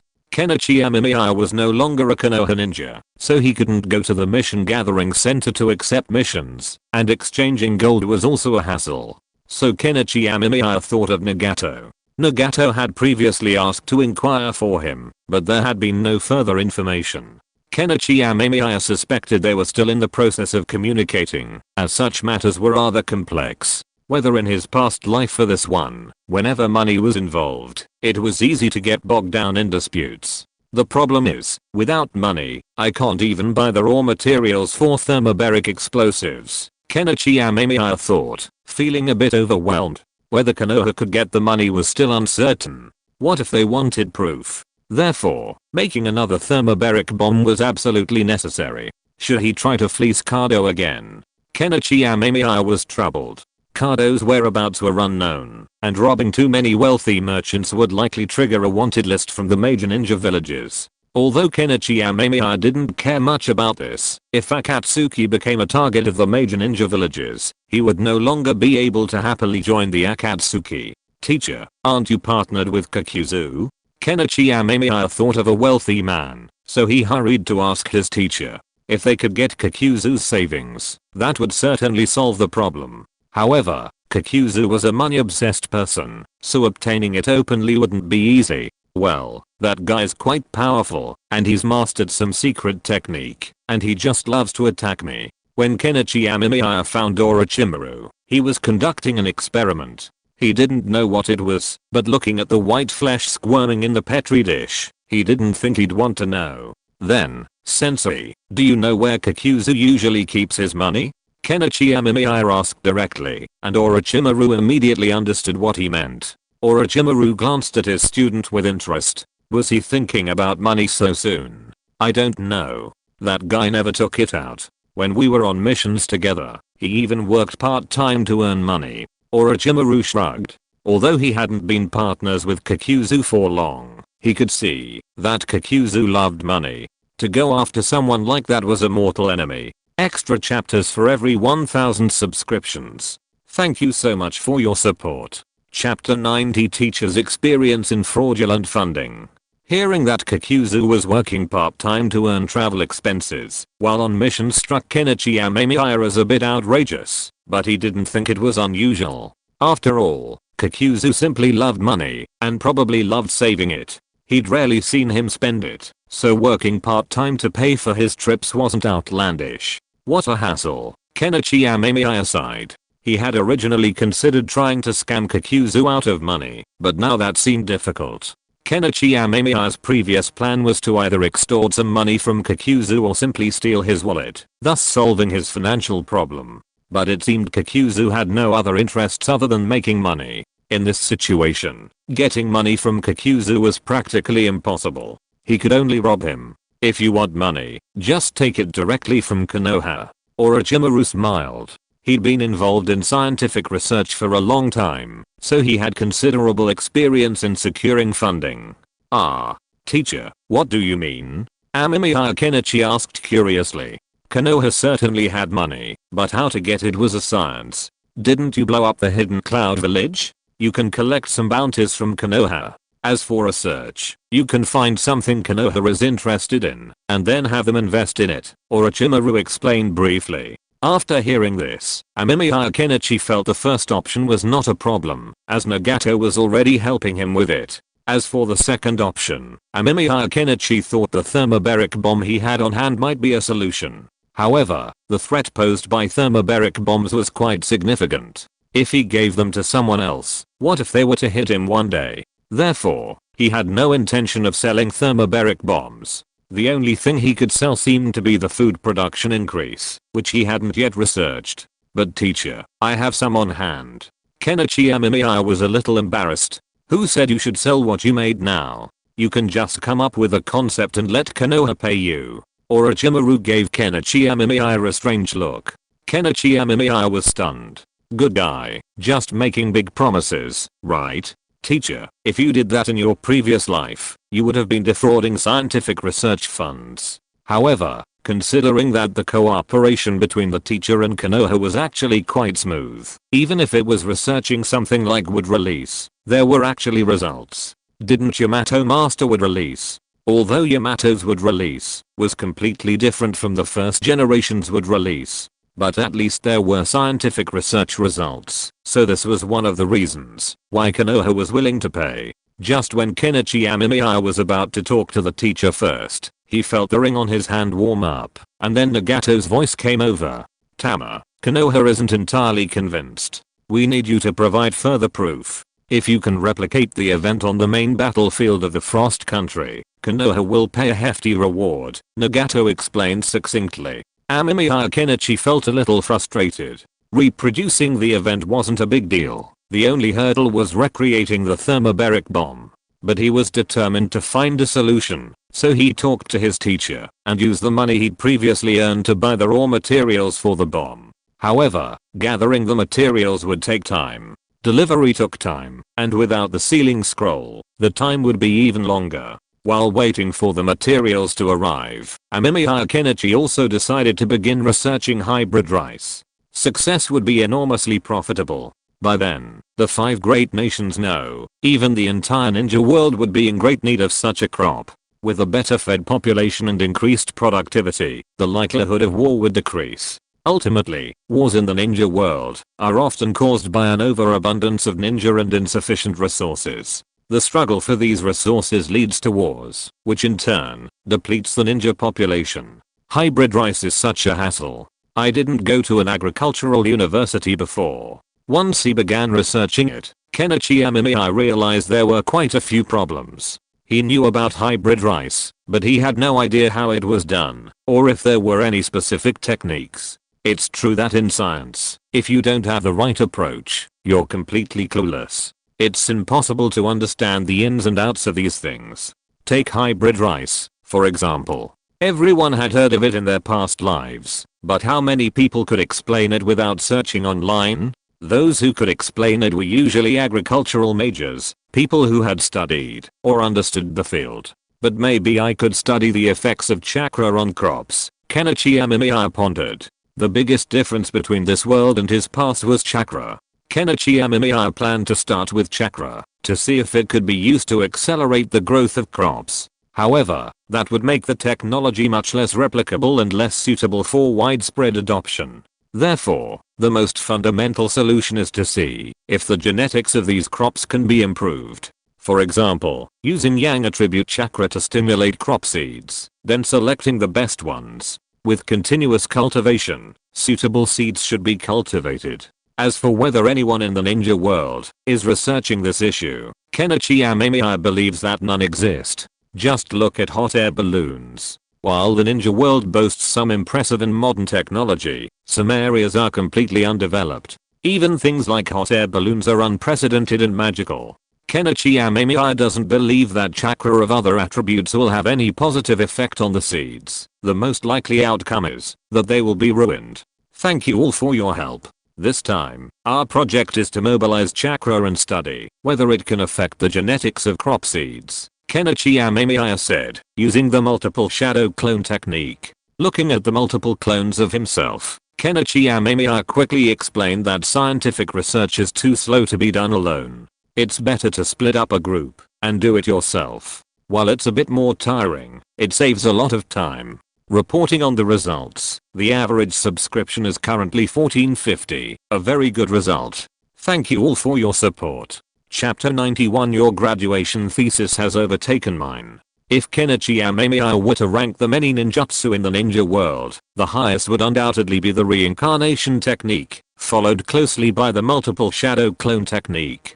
The reincarnation technique, which the teacher had researched, was self-explanatory. It allowed for unlimited reincarnations, meaning a near infinite lifespan. The only problem was that the souls of the reincarnated souls might be affected, but this could be restored.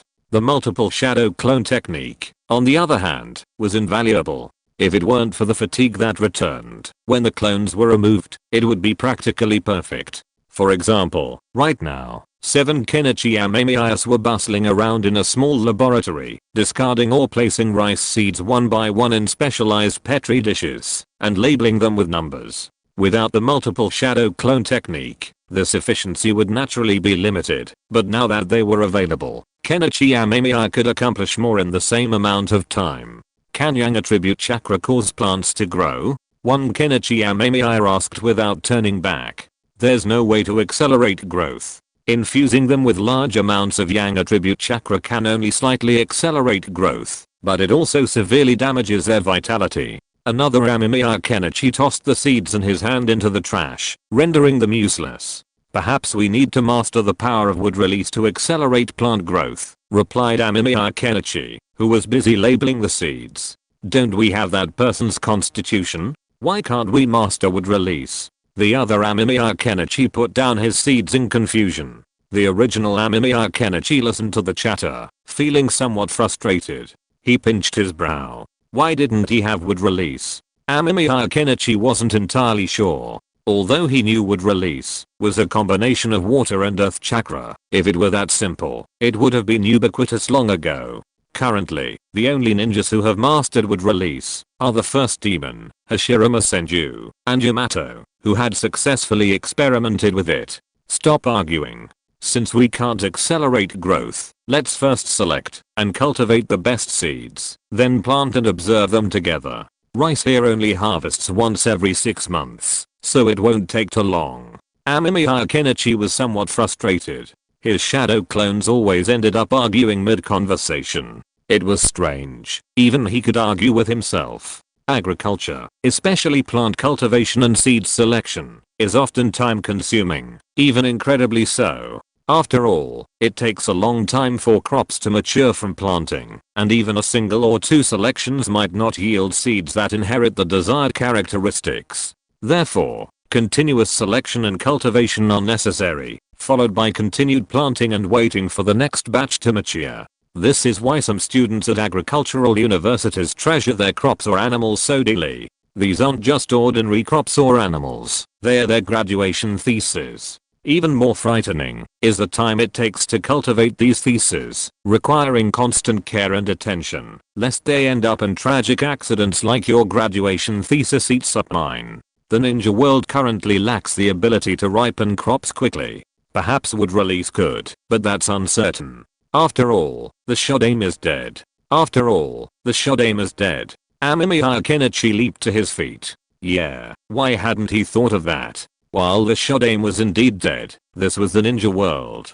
Could the dead truly rest in eternal sleep? Impossible. The Shodaime and Nidaime, dead for so long, were dragged out by their teacher to party. In the future, even the 4 Hokage in the deceased cage were dragged out to party, sparking massive battles in the ninja world.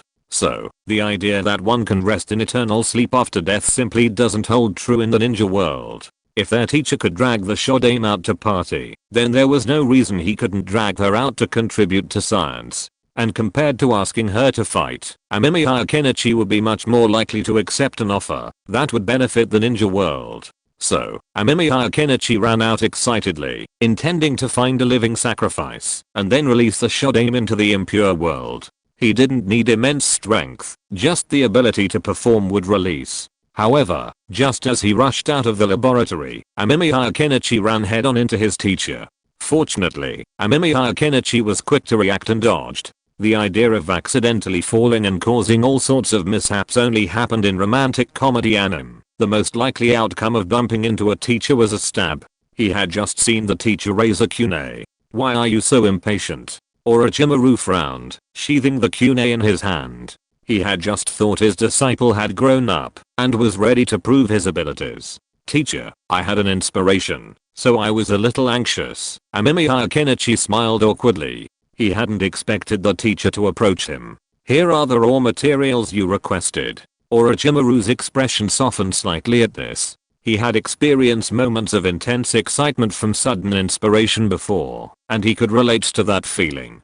Thank you, teacher. Amemiya Kenichi quickly took it. Now that he had the materials, the plan changed. He gathered all his shadow clones and began assembling the thermobaric bomb. Once Konoha received the money, they could discuss other matters. With his team, Kenichi's efficiency improved considerably. After a day, he had successfully assembled a new thermobaric bomb, which he then solemnly placed inside his sealing scroll. This bomb couldn't be detonated. If it exploded now, it would be over. After placing it inside the sealing scroll, Kenichi breathed a sigh of relief. Now all he had to do was head to the Frost Country, and he'd need to call on Scorpion, whose magnetic acceleration would allow him to drop the bomb even faster. While he could have tried it himself, he only had one bomb, so he preferred to be cautious. So, he decided to call on Scorpion and fly over together in a hot air balloon. High altitude bombing naturally required a hot air balloon, but this time the altitude would be higher. After contacting Nagato, Amemiya Kenichi set off. Konoha had been urging him for a few days. The war situation in the Frost Country was obviously not very friendly to Konoha. Otherwise, Konoha would not have urged him so many times. Chapter 92. So what are the benefits of Akatsuki? Free manicures. Those guys in Konoha are freaking out. The fourth Reikage, AI, and B are going on stage together. When Kenichi Amemiya found Sasori, he was smiling, a delighted smile. But then, Kenichi noticed the person behind him. He glanced curiously. It was Orochimaru, his arms folded. Ahem, my teacher said he wanted to record some parameters of the weapon I'm researching, Kenichi Amemiya explained, noticing the inquiry in his friend's eyes. Kenichi Amemiya's expression was a bit strange when he mentioned this. He hadn't expected his teacher to come with him to witness the thermobaric bomb explosion. Initially, Kenichi Amemiya wanted to refuse. If his teacher came along, he'd feel like he was about to give a defense. But there was no way around it. The offer was too much. If he took his teacher to witness the thermobaric bomb explosion, he'd receive his teacher's latest research on impure world reincarnation and a set of explosion-proof chamber defense barriers. Kenichi Amemiya was tempted. Of course, the main reason was that Orochimaru was generally difficult to stop when he wanted to. Is that so? Scorpion gave Orochimaru a strange look. He had previously known Orochimaru as a powerful being, a cage-level warrior, but now that he knew Orochimaru was a woman, he found it strange. Orochimaru also noticed Scorpion's strange look, which puzzled him. While he knew of the Red Sand Scorpion, he didn't know much about him, and he couldn't understand why he looked at him that way. Sora, you and Kita, go. Konoha has issued a war mission for us.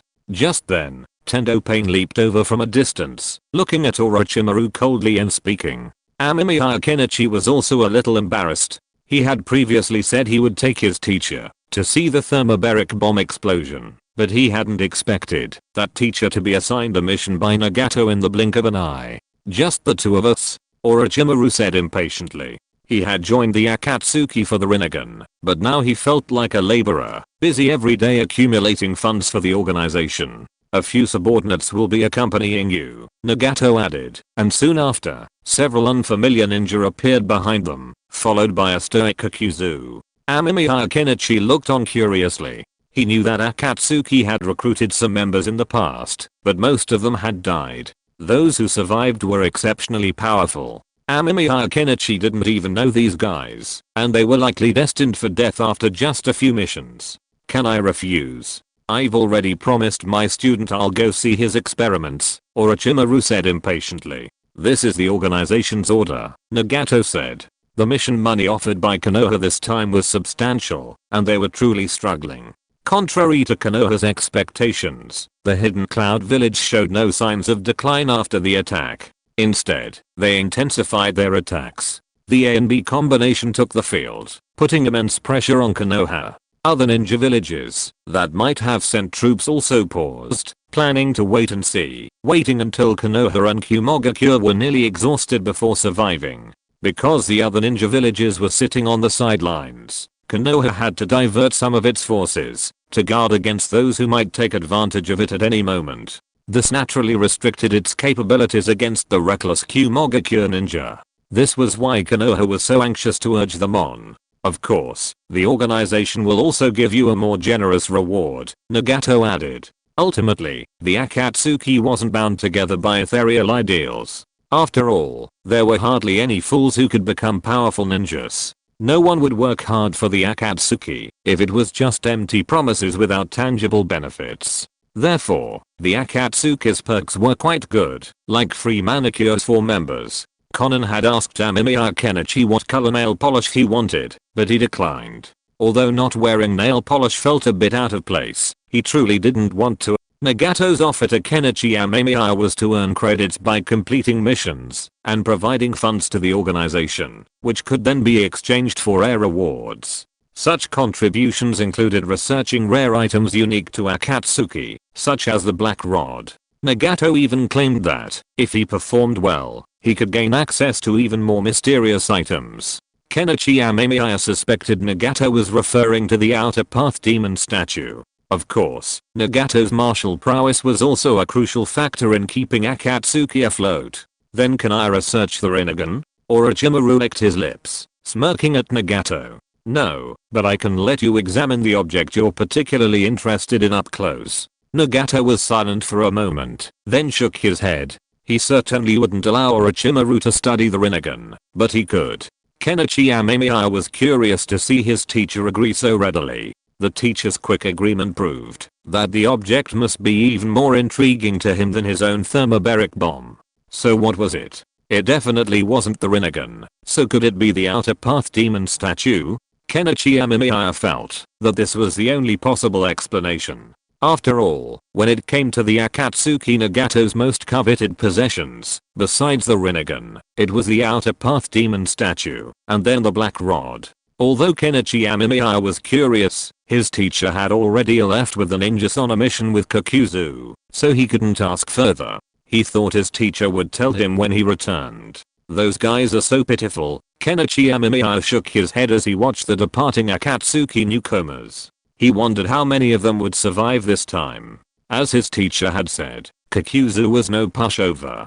Kenichi Amemiya and Sasori also set off. He felt a strong connection with the Hidden Cloud Village. Both the first and second thermobaric bombs landed on the Hidden Cloud Village ninjas. It was just that this time, with the tight deadline and heavy workload, Kenichi Amemiya had little room for improvement. Otherwise, he might have achieved even more astonishing results. But this time, we should be able to get actual data on the thermobaric bomb's damage in open areas. Kenichi Amemiya rubbed his hands excitedly. How many ninjas would be on the main battlefield in the Frost Country? Since the AP team is also there, wouldn't they be able to collect statistics on the lethality of thermobaric bombs against the tailed beasts? In fact, I really don't know what the welfare benefits of the Akatsuki organization are, but it can't be that they are just based on ideals, right?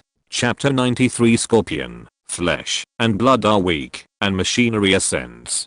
The tailed beast ball is a powerful and devastating ninjutsu in the ninja world. Even Kenichi Amemiya wondered if it was designed with missiles and nuclear weapons in mind. After all, the tailed beasts are living creatures, able to roam freely, and the tailed beast balls they spew out are incredibly lethal and powerful. If it weren't for the tailed beast ball's range, Kenichi Amemiya would have seriously questioned whether it was designed to be a missile or nuclear bomb. He had previously been curious about the outcome of a tailed beast ball versus modern thermal weapons. However, at the time, there was only one Ninetales in the village, and Kenichi hadn't yet created a thermobaric bomb on the night of the Ninetales. Therefore, he hadn't been able to test it, which he found somewhat regrettable. However, he felt that it was now possible to test it. Given the power of thermobaric bombs, Kenichi Amemiya looked forward to the future, where missiles would sweep across the land. That would completely change the dynamics of warfare, potentially even ushering in an era of interstellar warfare. After all, the Satsuki clan were aliens. They couldn't have flown to the ninja world by plane, right? They'd probably have some sort of spaceship or something. Kenichi, do you think that idea I just mentioned is feasible? Sasori's words interrupted Amemiya Kenichi's thoughts. At that moment, Amemiya Kenichi and Sasori were walking down the street. Amemiya Kenichi planned to find a secluded spot to build a hot air balloon and fly directly to the battlefield in the Frost Country. As for that, how to bind the soul is also a problem. But if you really have an idea, Sasori, why don't you consider becoming that AI? Amemiya Kenichi casually remarked. He had heard Sasori's words and had to admit they were a bit naive. To pin the loyalty of the soul on the AI to prevent it from going out of control? Little did he realize that humans are inherently contradictory. Some are loyal for life, while others can turn against them at any moment. While there are certainly those who are incredibly loyal, loyalty now, what about in the future? As power grows, ambition often takes root and flourishes. Wasn't the founding of the Song dynasty also due to the wielding of military power, who suddenly found themselves crowned emperor? There are those who remain loyal despite holding great power, but how can one tell them apart? It's no secret that people's hearts are hidden. Duke Zhao feared rumors, while Wang Mang was humble, before he usurped the throne. So, Amemiya Kenichi decided that, rather than relying on others' loyalty, it would be better to fight in the battlefield himself. Scorpion would transform him into a puppet anyway, so why not take it a step further? Imagine if Scorpion's body was a puppet, his brain a supercomputer. Wouldn't that greatly increase his power? Do I become an AI myself? Scorpion pondered, thinking that what his friend said made sense. Capturing others to cultivate their loyalty has its drawbacks, potential drawbacks, and the sheer time it would take. So, why not just become an AI himself? Controlling the puppets himself wouldn't be a hassle. All he had to do was install a dedicated device within the puppet that could only receive his own brain waves. Perhaps even further in the future. Kenichi Amemiya had no idea his casual remark would trigger so many associations with Sasori. If he had known, he would have certainly continued his efforts. After all, the ninja world is truly fascinating. Sometimes technological explosions can just be the result of a casual conversation between two people. Besides, Sasori's increased power would also benefit him. The only question is whether Sasori, after becoming an AI, would lose his human emotions and trigger a ninja-style omnicrisis. Even if this trend were to occur, it wouldn't be a big deal. An imp would be enough. Besides, an omnicrisis isn't easy to avert. The ninja world's industrialization is so low that Kenichi Amemiya's pursuit of nanometer-level precision wouldn't be possible, let alone millimeter-level precision.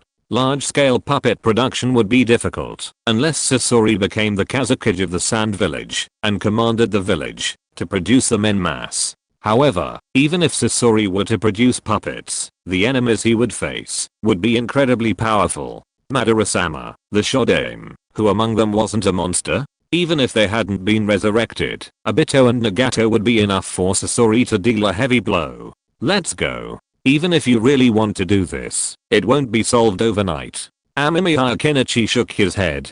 Even the ninja world wouldn't be able to achieve artificial intelligence easily. It would be better to get the hot air balloon ready first and discuss the issue while they traveled. With their first experience, building a hot air balloon became easier, and soon Amemiya Kenichi and his team were soaring into the sky. Kenichi, you really do love tea, Scorpion couldn't help but remark, watching Amemiya Kenichi sipping tea in his hot air balloon. He'd seen many strange ninjas, but one as devoted to tea as Amemiya Kenichi was rare. You don't understand. I'm cultivating a teapot. Amemiya Kenichi smiled. This was the idea he had since buying the teapot. It was to cultivate it. Naturally, cultivating a teapot wasn't just any teapot. There were certain requirements for its material and quality. It was said that a well-cultivated teapot could even bring out the flavor of tea even with plain water. When he was little, Kenichi Amemiya once cleaned his grandfather's dirty teapot. That day, Kenichi Amemiya was beaten horribly. But this invention of yours is really practical. If you sell it, it should fetch a lot of money. Scorpion looked at the hot air balloon. Although it wasn't his first time riding it, he was still amazed. If this thing were sold, the world would be even more interesting. Kenichi Amemiya's mouth twitched. He had always suspected that Kishimoto didn't include airplanes in Naruto because it would be difficult to continue drawing, and it would have been more complicated to deal with. After all, the existence of an air force was a revolution in the history of warfare, a completely new revolution. Before humans entered outer space, air superiority was crucial. If the ninja world had an air force, wars would probably become even more intense. A blitzkrieg against Sand Village would make the towering mountain walls that Iwagakure boasted of completely useless. That's why there aren't even hot air balloons in the Naruto world. Let's go. The people of Konoha must be waiting impatiently. Amemiya Kenichi switched the nature of his chakra, then used wind-style breakthrough, flying towards the frost country. Kenichi, do you think we can build an aerial base? Scorpion suddenly asked. Chapter 94, The Clash of Technology and Tailed Beasts. Aerial base. Amemiya Kenichi glanced at Sasori with some surprise. He hadn't expected Sasori to have such an idea, but it was an interesting one. After all, there were only a few beings in the Naruto world who could fly, and there were some issues with flying altitudes. They couldn't reach very high. Therefore, an aerial base's safety was guaranteed. The only problem was protection against adverse weather conditions, such as thunderstorms and strong winds. Otherwise, it was indeed safe. Concealment was also easy to solve. Find a location permanently shrouded in clouds. Once above the clouds, there would be no fear of detection. And there was another crucial point, it would prevent detection by Zetsu. Although Amemiya Kenichi didn't know the specifics of the Mayfly Jutsu, he figured it probably wasn't possible to fly into the sky, right? Zetsu didn't seem to have any ability to fly. Your idea is quite interesting, Amemiya Kenichi nodded. While the flying problem was easy to solve, how could one maintain it in the air for a long time? And a base like this would surely be of very high quality. But even with a hot air balloon, you can't use it to carry a very large base. After all, its carrying capacity is still very limited. Amemiya Kenichi shrugged. A base can't be made entirely of wood, right? It would weigh at least several tons. Tens of tons is not unusual. How big a hot air balloon would be needed to carry that much? So how much can a hot air balloon typically carry? Scorpion asked curiously. According to the formula, PVG equals milligrams. Then, well, that's not right. Here, Amemiya Kenichi recited a formula. Back in school, he'd almost talk in his sleep memorizing formulas to pass exams. But there was a problem. This was the ninja world, and whether the air contained those substances was a problem. The gas density needed to be measured, and what was the acceleration of gravity in the ninja world? Amemiya Kenichi knew the acceleration of gravity in his previous life, but what about this world? So, it was necessary to measure the value of the acceleration of gravity. Conventional tools are definitely not available, so perhaps I can use the water droplet method. Scorpion looked at Amemiya Kenichi, who had suddenly ignored him, with a blank look in his eyes. What was this Ouija? What was the water drop measurement method? At that moment, Scorpion suddenly felt like an uneducated person. Fortunately, Amemiya Kenichi didn't dwell on it for too long, realizing he didn't have a ruler with him.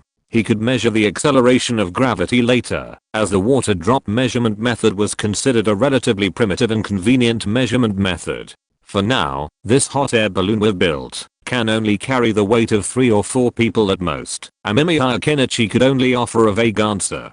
Fortunately, Scorpion didn't pay much attention, instead enthusiastically discussing ideas for an aerial base, such as using multiple hot air balloons to share the load. Amemiya Kenichi happily discussed it with Scorpion. The journey would take some time, so he might as well chat with Scorpion. Who knew Scorpion would actually build an aerial base in the future? As for Amemiya Kenichi, he had no such plans. He had too many projects on his plate, and an aerial base wasn't a high priority. Traveling in a hot air balloon was much faster. After all, the ninja world lacked radar and surface-to-air missiles. Plus, Amemiya Kenichi used wind jutsu to accelerate his progress, so after a day, he could see the dense mass of tiny black dots below. That should be it. Amemiya Kenichi squinted his eyes. While the 3 Megatama Sharingan was useful, it couldn't act like a microscope. This was definitely not the land of fire, and with so many people, it was likely the battleground between the hidden cloud village and Konoha. However, the dense crowds below made it impossible to tell which side was Konoha and which was the hidden cloud village. Kenichi, to the northeast is the main force of the hidden cloud village, Sasori pointed out. He couldn't help but turn his head and glance, only to see Sasori looking through a telescope. Amemiya Kenichi covered his face. Yes, he had forgotten something. While the ninja world's technology was a bit outlandish, telescopes did exist. Deidara would even have a miniature telescope in the future. Under Sasori's command, Amemiya Kenichi quickly adjusted the hot air balloon's position, then used a telescope to check before extracting the thermobaric bomb from the ceiling scroll. Scorpion! Amemiya Kenichi shouted, before he even took it out. Sasori, who had already collaborated with Amemiya Kenichi, carefully carried the thermobaric bomb out, controlling the Kazukage's puppet. Why do you seem so much gentler today? Amemiya Kenichi looked at Sasori with amusement. Previously, Sasori had handled the thermobaric bomb with such casualness that it had made Amemiya Kenichi a little nervous. You're nervous, even when you're holding a tailed beast ball? Sasori said grumpily, then began using magnetic escape to accelerate the thermobaric bomb. Reikage-sama, the observation team has noticed a black object overhead. Meanwhile, at the Kumogakure village headquarters, a Kumogakure ANBU rushed in. Good. AI slammed the table hard, shattering another piece of it, but his expression was filled with joy. After all, they had finally caught the rat. AI was furious at the previous attack on the hidden cloud village, but even more infuriating was the complete lack of trace of the enemy, concluding the attack was from the sky. So, AI devised a plan. This attack definitely wasn't Konoha's, that was certain. If Konoha had the power, they would have launched a large-scale attack long ago. It was likely ninjas who had accepted bounties to cause trouble, and the enemy might attack again at the behest of the mastermind. So, AI decided to join the battle with a large force. Once in the battle, AI commanded a team of ninjas, who did nothing but watch the sky through binoculars for anything, reporting any sightings immediately. His prediction proved correct. The enemy had indeed attacked again. The altitude was simply too high for ordinary ninjutsu to reach. While the village was researching a chakra cannon, it was difficult to deploy, and the research wasn't yet complete. But that didn't matter. Did you hear that? AI glanced at the ninja behind him. I understand, brother. A huge monster began to appear behind AI, and an ominous aura spread. Chapter 95 The Eight-Tailed Beast Jade. Meanwhile, at Konoha's headquarters, the Sandaime Sarutobi Hiruzen frowned in thought.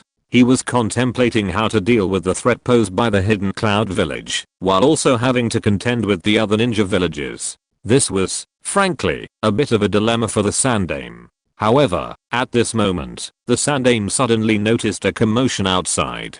Just as he was about to inquire about what was happening, an ANBU rushed in. It was Kakashi. Since the hidden cloud village intensified its offensive, Kakashi and his men had been deployed to the front lines to deal with the hidden cloud village ninjas. Kakashi was prepared for this. That was the nature of war. Sir, a gigantic monster has suddenly appeared from the hidden cloud village. According to observations, it's the eight-tailed beast. Kakashi spoke rapidly. What? The Sandaime abruptly stood up, and the others were stunned. After all, they hadn't expected this battle to escalate to this point. That's a tailed beast. According to the unwritten rules among the various villages in the ninja world, the existence of tailed beasts is equivalent to nuclear weapons. They are rarely used on ordinary battlefields, especially by the eight-tails Jinchuriki, Killer Bee, who seems to have perfect harmony with his tailed beast. A single tailed beast out of control can wreak havoc, let alone one that remains uncontrolled. It's a nightmare for the enemy. Facing a tailed beast, ordinary ninjas are bound to die. Only cage-level warriors can stand a chance. In previous battles, when the AB team faced the 4th Hokage Minato, they didn't transform into tailed beasts. But now Killer Bee has suddenly transformed. What exactly does the hidden cloud village intend to do? The 3rd Hokage hurried out of the tent and immediately spotted the ominous aura emanating from the hidden cloud village in the distance. It was indeed a tailed beast, and it was the Eight Tails. It was second only to Konoha's Nine Tails in power, and the hidden cloud village had another tailed beast. With the Eight Tails here, could the Two Tails also be on the battlefield? Is the Kumogakure trying to start a war? The Sandaime's face was filled with solemnity. He then noticed that the monster seemed to be gathering its tailed beast ball, but it seemed to be aiming it towards the sky. The sky? The Sandaime looked up. There was nothing there, but he was certain the tailed beast ball was pointed upwards. Suddenly, he remembered something. A group had approached him, claiming they were responsible for the Kumogakure attack, and asking him to pay them. Unconvinced, he asked them to replicate it, promising payment if they could display it on this battlefield. The attack on the Kumogakure had come from the sky, and the mysterious attacker was known as Tenshin. Could it be that the Kumogakure has noticed the return of their previous attacker, Tenshin? This proves the group's claims are true. The Sandaime breathed a sigh of relief. As long as the Kumogakure didn't intend to escalate the war, Konoha was now more vulnerable than ever. All 3 ninjas had left Konoha, the Sandaime had perished in battle, and the Nine-Tails Jinchuriki was still a child, powerless. Fortunately, the hidden cloud village wasn't targeting Konoha. Sarutobi, those enemies in the sky, could they be the remnants of the sky village? Danzo, standing nearby, trembled as he gazed at the massive monster in the distance. Just facing such a monster would make him tremble. This only made Danzo's desire for power even more urgent. That shouldn't be the case. The sky village was already annihilated by us. Those flying machines. Sarutobi Hiruzen hesitated. This was a difficult situation to predict. After all, even though the Sky Village had been annihilated, there was no guarantee any of the Sky Village's members had managed to escape.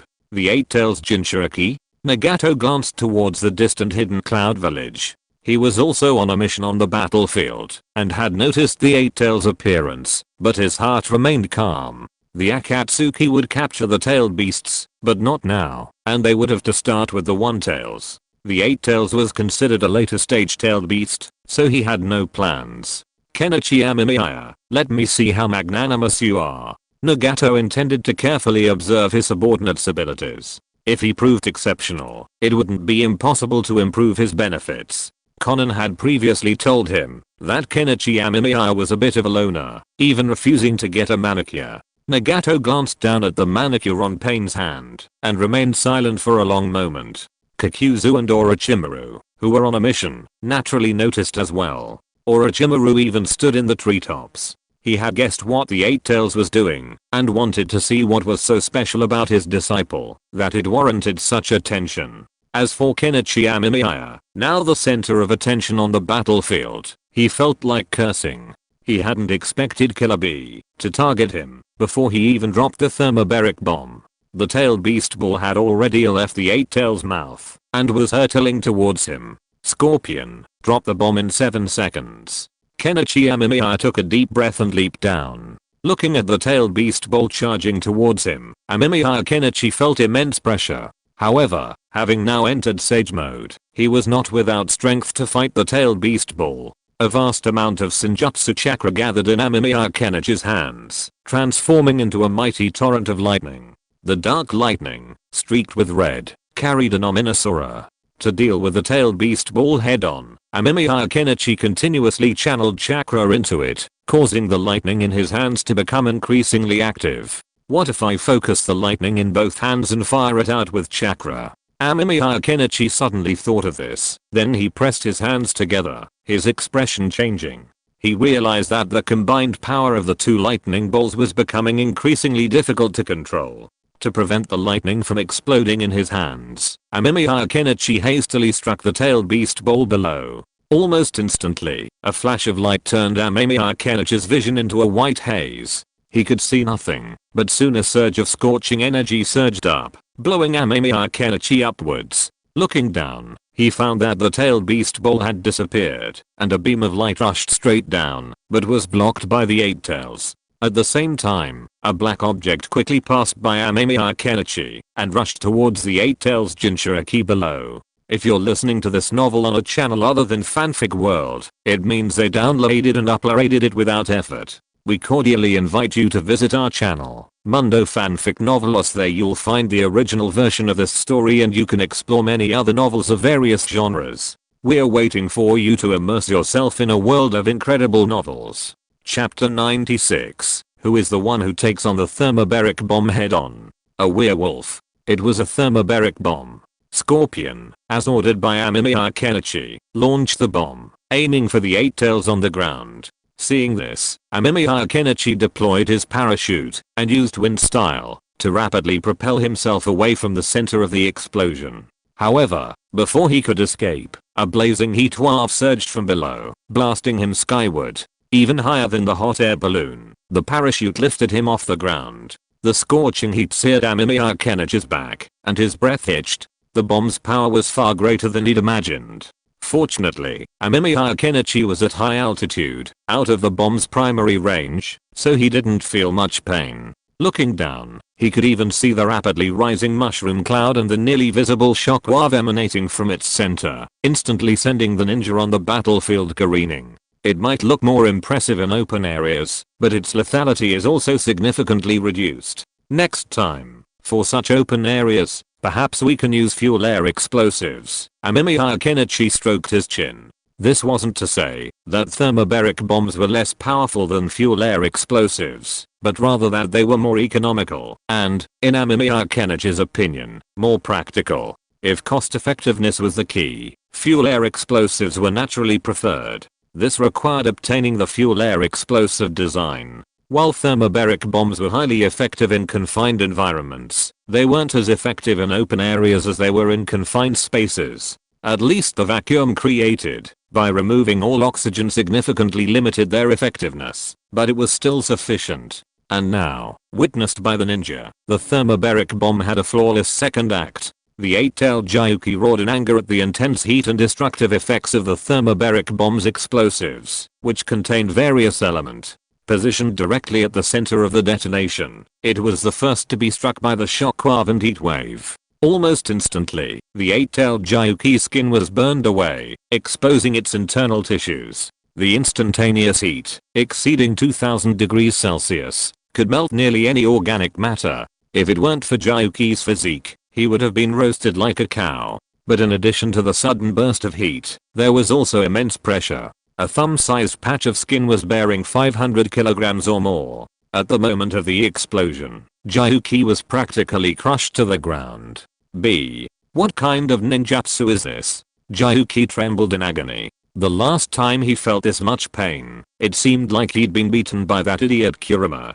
But even Kurama's tailed beast ball couldn't have such an effect. Furthermore, after the explosion, Gyuki found himself unable to breathe. It was as if the air had been deprived, as if he had lost the ability to breathe. I don't know, Killer Bee gritted his teeth. He had never seen such a unique ninjutsu before. This time, there was no defensive barrier to mitigate the force of the explosion, and the moment the object fell, it was too late for him to stop it. The lightning that had fallen from the sky earlier distracted Killer Bee. By the time he realized the thermobaric bomb, which was even smaller than the lightning, had already triggered its fuse. A violent explosion and scorching heat followed by a shockwave and heatwave that swept across the battlefield. His brother rushed forward, but he was unable to prevent the explosion. At the moment of the blast, B instinctively shielded AI with his tail. The fourth Reikage, AI, was furious. He had never expected that his plan would fail to catch his opponent's tail. The opponent possessed the ability to counter the tailed beast balls, a power at least at the level of an elite jonin, perhaps even greater. A cage-level warrior mastering the art of attacking from high altitudes left AI feeling rather gloomy.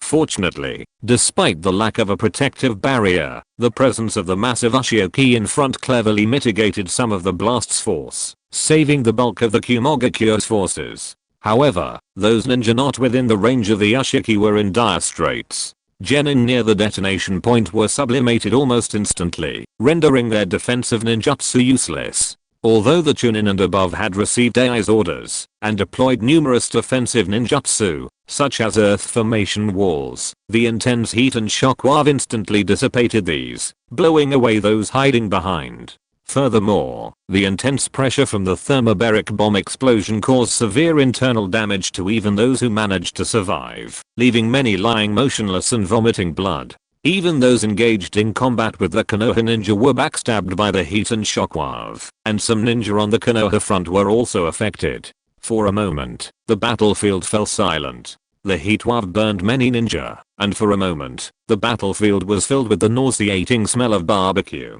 A cage-level warrior.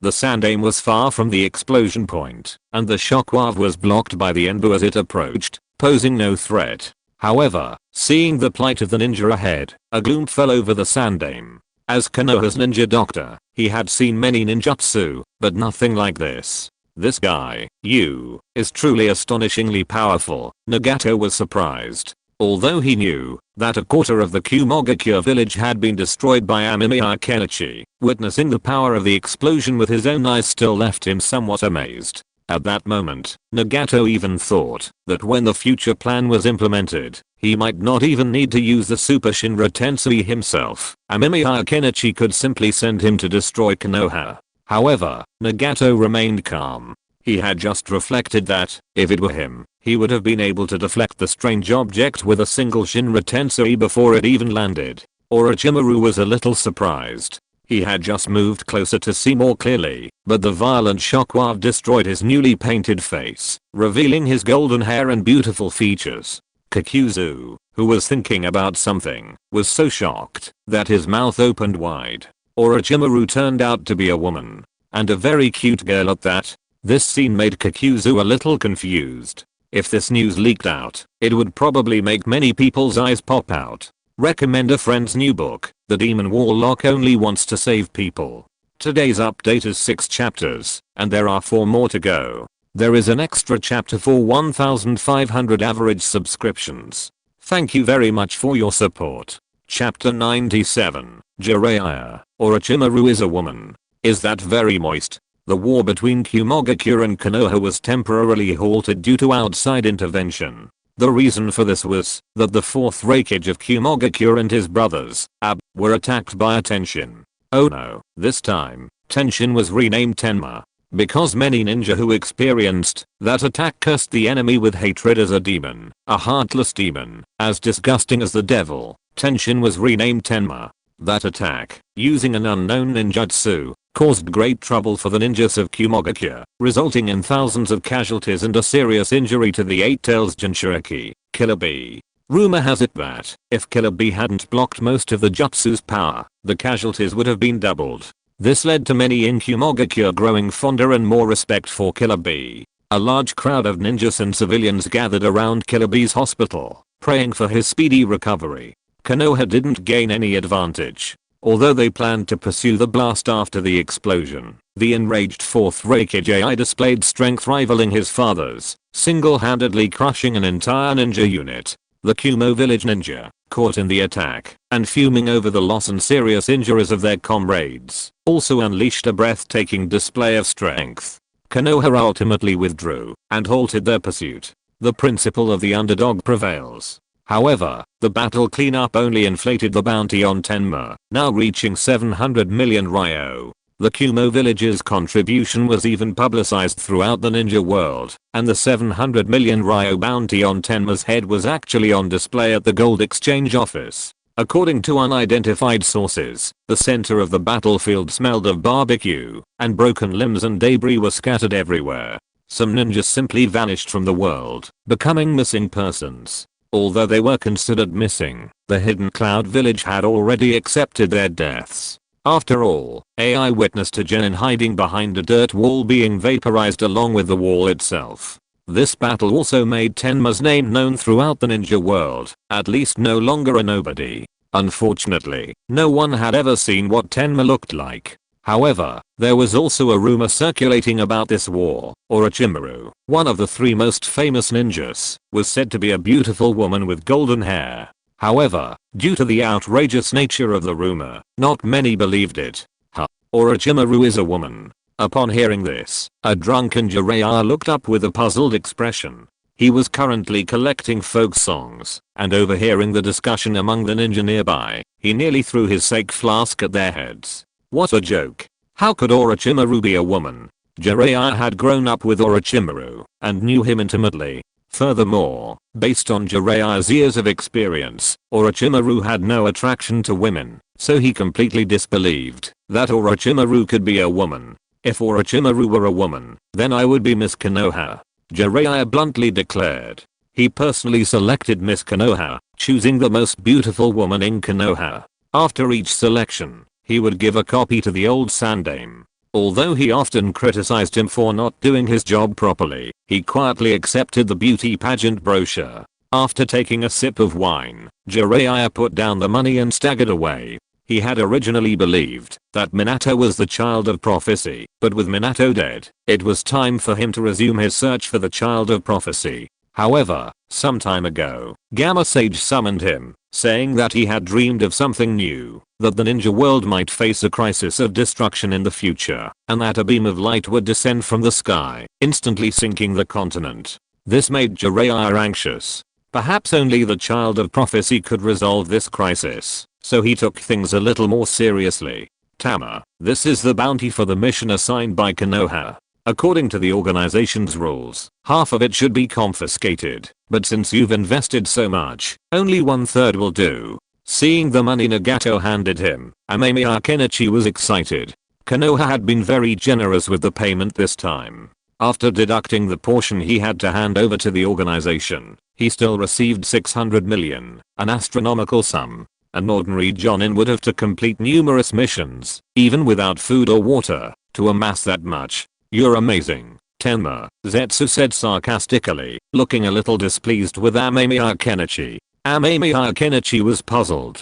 Since joining Akatsuki, the only people he hadn't interacted with were Black Zetsu and Obito. After all, Amemiya Kenichi didn't really want to get involved in their affairs. At least now wasn't the time to do so. Yet, for some reason, Zetsu seemed to have a problem with him. Unbeknownst to Amemiya Kenichi, Zetsu's deep grievance against him stemmed primarily from the thermobaric bomb he dropped that day. Zetsu had been gathering data that day, hiding in a cave beneath the battlefield. The bomb exploded, sending a wave of heat through the air, incinerating one of the white Zetsu, forcing him to switch to another white Zetsu. "Senior Zuan, would you like to have a drink together sometime?" Amemiya Kenichi said with a chuckle. He considered testing Zetsu's sudden hostility, seeking to understand how he'd offended him. "That's not necessary," Zetsu waved his hand. While he did have some grievances against Amemiya Kenichi due to the previous incident, he didn't intend to do anything about the man's considerable abilities, which would be helpful in carrying out his plans. Amemiya Kenichi was somewhat bewildered, but he didn't dwell on Zetsu's affairs. He simply kept a watchful eye on him, fearing that too much attention would inevitably arouse his vigilance, which would be troublesome. "By the way, Senior Zuan, I heard from the leader that you are collecting intelligence in the Akatsuki organization." Amemiya Kenichi thought of something and couldn't help asking, "Well, what do you want to know?" Zetsu nodded. His official identity in the Akatsuki organization was an intelligence officer. "Aerial Ninja Village, do you know?" Amemiya Kenichi rubbed his hands. Before leaving the battlefield, Amemiya Kenichi heard a new term from Sasori, the Aerial Ninja Village. It is said that they have the power to fly, and it is not a ninjutsu, but seems to be a unique technique. "Aerial Ninja Village? I know. How much are you willing to pay?" Zetsu looked at Amemiya Kenichi with interest. There are still 3 chapters to go, maybe a little later. Chapter 98. Konoha, you have done all kinds of bad things. Kenichi Amemiya was stunned for a moment. He hadn't expected to pay money, but looking at Zetsu's expression, he figured he might know some insider information others didn't. So he decided to ask. "I don't need much. 30 million ryo will do." Zetsu held up 3 fingers and let out a strange laugh.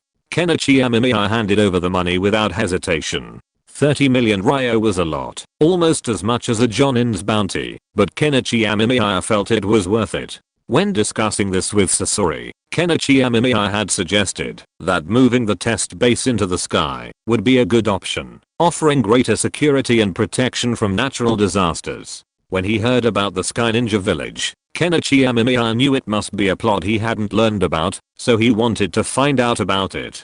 Being able to spend 30 million to get information about the Sky Ninja Village was quite a feat. Zetsu was also very straightforward, compiling a document and handing it to Kenichi Amemiya. It wasn't very thick, just 3 light sheets of paper. "This paper is quite expensive." Amemiya Kenichi took it. 3 pieces of paper, 10 million each. Considering he only earned 600 million after bombing the Hidden Cloud Village and severely damaging the Eight Tails, Amemiya Kenichi couldn't help but sigh at the lucrative nature of the intelligence business. "You'll find it worth every penny, hehe." Zetsu took the money and left. It wasn't that he cared about the money, but it felt awkward to hand over the intelligence so easily, so he accepted a small token amount. As for Nagato, he had no intention of interfering. He wouldn't interfere with any transactions or collaborations between his subordinates, as long as they didn't harm the interests of the Akatsuki. Besides, Amemiya Kenichi had already brought Akatsuki considerable benefits this time. Money was one thing, but fame was another. Previously, the bounties on the war missions the Akatsuki had undertaken were relatively low, and they had to be taken personally. Nagato didn't want to reveal his true strength, so he mostly went under different identities. Now, some ninja villages have begun to secretly contact them, and Nagato has been playing it safe, not revealing his true intentions. The Aura village was wiped out by Konoha. Konoha really has a lot going for it. Amemiya Kenichi shook his head. The first page of the intelligence indicated that the original Aura village had been annihilated during the Second Shinobi World War, and it was Konoha who did it. Konoha's crimes were truly heinous. No wonder Naruto grew up in the future, and people were constantly coming to cause trouble. Nagato even went straight to Konoha and unleashed a Shinra Tensei. Amemiya Kenichi wouldn't be surprised if the Aura village came out to retaliate against Konoha in the future. But seeing this, Amemiya Kenichi knew that if it had truly been wiped out, there wouldn't be 30 million intel. And sure enough, the intelligence Zetsu had provided indicated that there were still some survivors in the Aura village. Furthermore, Zetsu had also learned that the Aura village didn't seem to be completely destroyed. At least, he'd learned from a survivor that the Aura village had a secret weapon called the Anchor Bandian. They planned to use this weapon to exact revenge on Konoha. After Zetsu captured the man and tortured him, he discovered he knew very little. He only knew that Anchor was a city in the sky, a secret of the Sky Ninja village, and that he had only heard rumors from his parents. Zetsu then investigated and discovered what appeared to be a complex of buildings beneath the ruins of the Sky Ninja village. Beyond that, he found no flying fortress, so he discontinued the investigation. Sky Ninja village? I don't remember it existing. Is it some plot I haven't seen? Amemiya Kenichi scratched his head. The 3 pieces of paper contained very little information, and he quickly read through them. However, the content left Amemiya Kenichi somewhat bewildered. He hadn't seen much of the Naruto flashbacks or theatrical releases, so he probably missed some of it. But that didn't matter. Now that he knew the exact location, he could just go there when he had time. Or he could skip it himself and let Sasori go first. After all, Sasori had proposed the concept of an aerial base, so he wouldn't object. Kenichi, what do you want to talk to me about? Amemiya Kenichi didn't rush off, but instead approached Sasori, who was shopping in the Rain Ninja village. However, seeing what Scorpion was carrying, Kenichi Amemiya couldn't help but take a deep breath. As expected of a wealthy man, he was buying all those computers in piles. Scorpion, this is the bounty the leader gave me. It was thanks to your help that the previous tasks were successfully completed.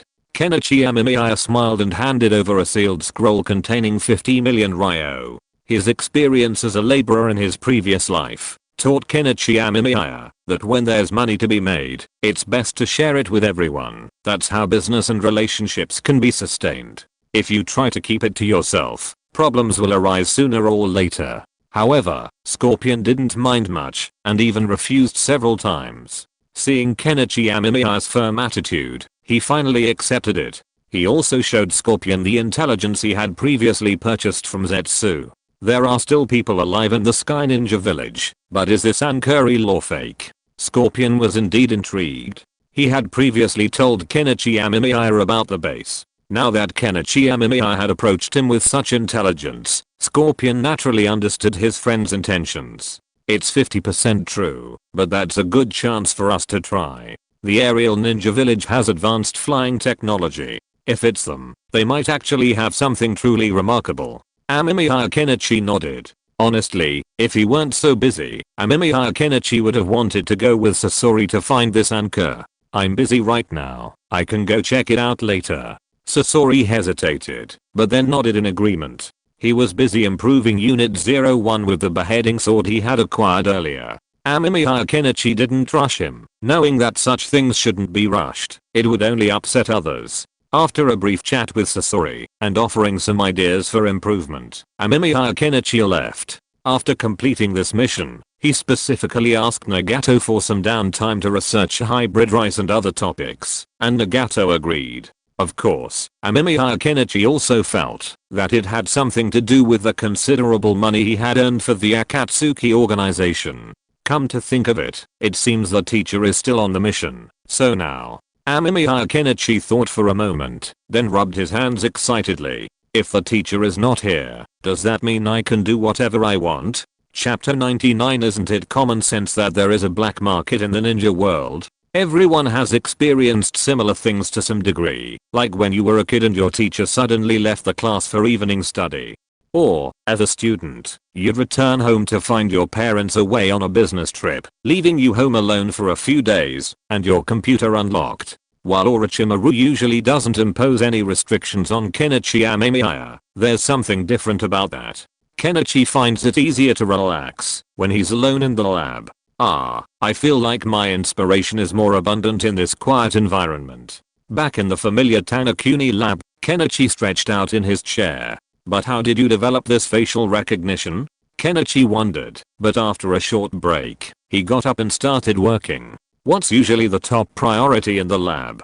Cleaning. While it's hard to say he cleans regularly every day, he left in a hurry last time, so he decided to do it again. Waste disposal in the lab is a very delicate matter. Some waste is incinerated, while some is landfilled. However, the concept of degrading hazardous materials isn't currently practiced in the ninja world. Scavenging trash in the ninja world can be quite dangerous. You might stumble upon something dangerous, especially near Orochimaru's testing grounds. Of course, you might also stumble upon limbs, debris, and the like. How can I buy these materials if my teacher isn't here? Amemiya Kenichi was a bit troubled. He had originally planned to research thermobaric bombs, and it would be a good idea to solve those problems first. But when he returned, he remembered that he had already used up all the materials for them, and now he didn't even have enough to make a single batch of thermobaric explosives. Fortunately, Amemiya Kenichi had previously asked his teacher about places to buy the materials, so going out to buy them wasn't a big deal. As everyone knows, renegade ninjas are wanted by all the ninja villages, so they generally can't go to the villages to buy the supplies they need. So, what should they do when they need to buy something?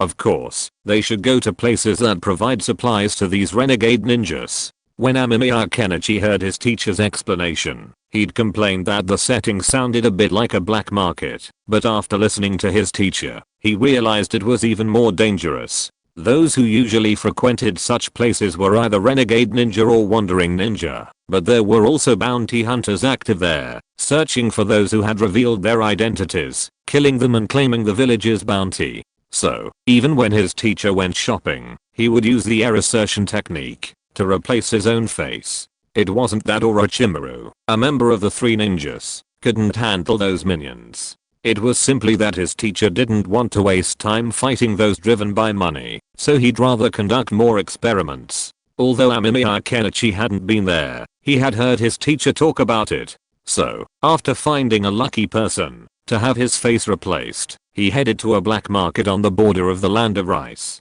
This black market wasn't far from the land of fire, and looked like an ordinary town, but the items sold there made it clear that it wasn't just a normal town. Broken weapons, haphazardly stacked detonating talismans containing military ration pills, and even ninja armor, though most of them were damaged, likely looted from unfortunate ninja. Amemiya Kenichi even spotted a rather ancient type of business in this world. He took a quick look and lost interest. Those selling here were mostly genin, with the occasional chunin thrown in. Jonin were practically impossible to find in such places. They had more specialized trading facilities for jonin. A dignified jonin, the absolute backbone of a village, was a commodity in these places, albeit at a much higher price. This was a dark side Naruto had never encountered.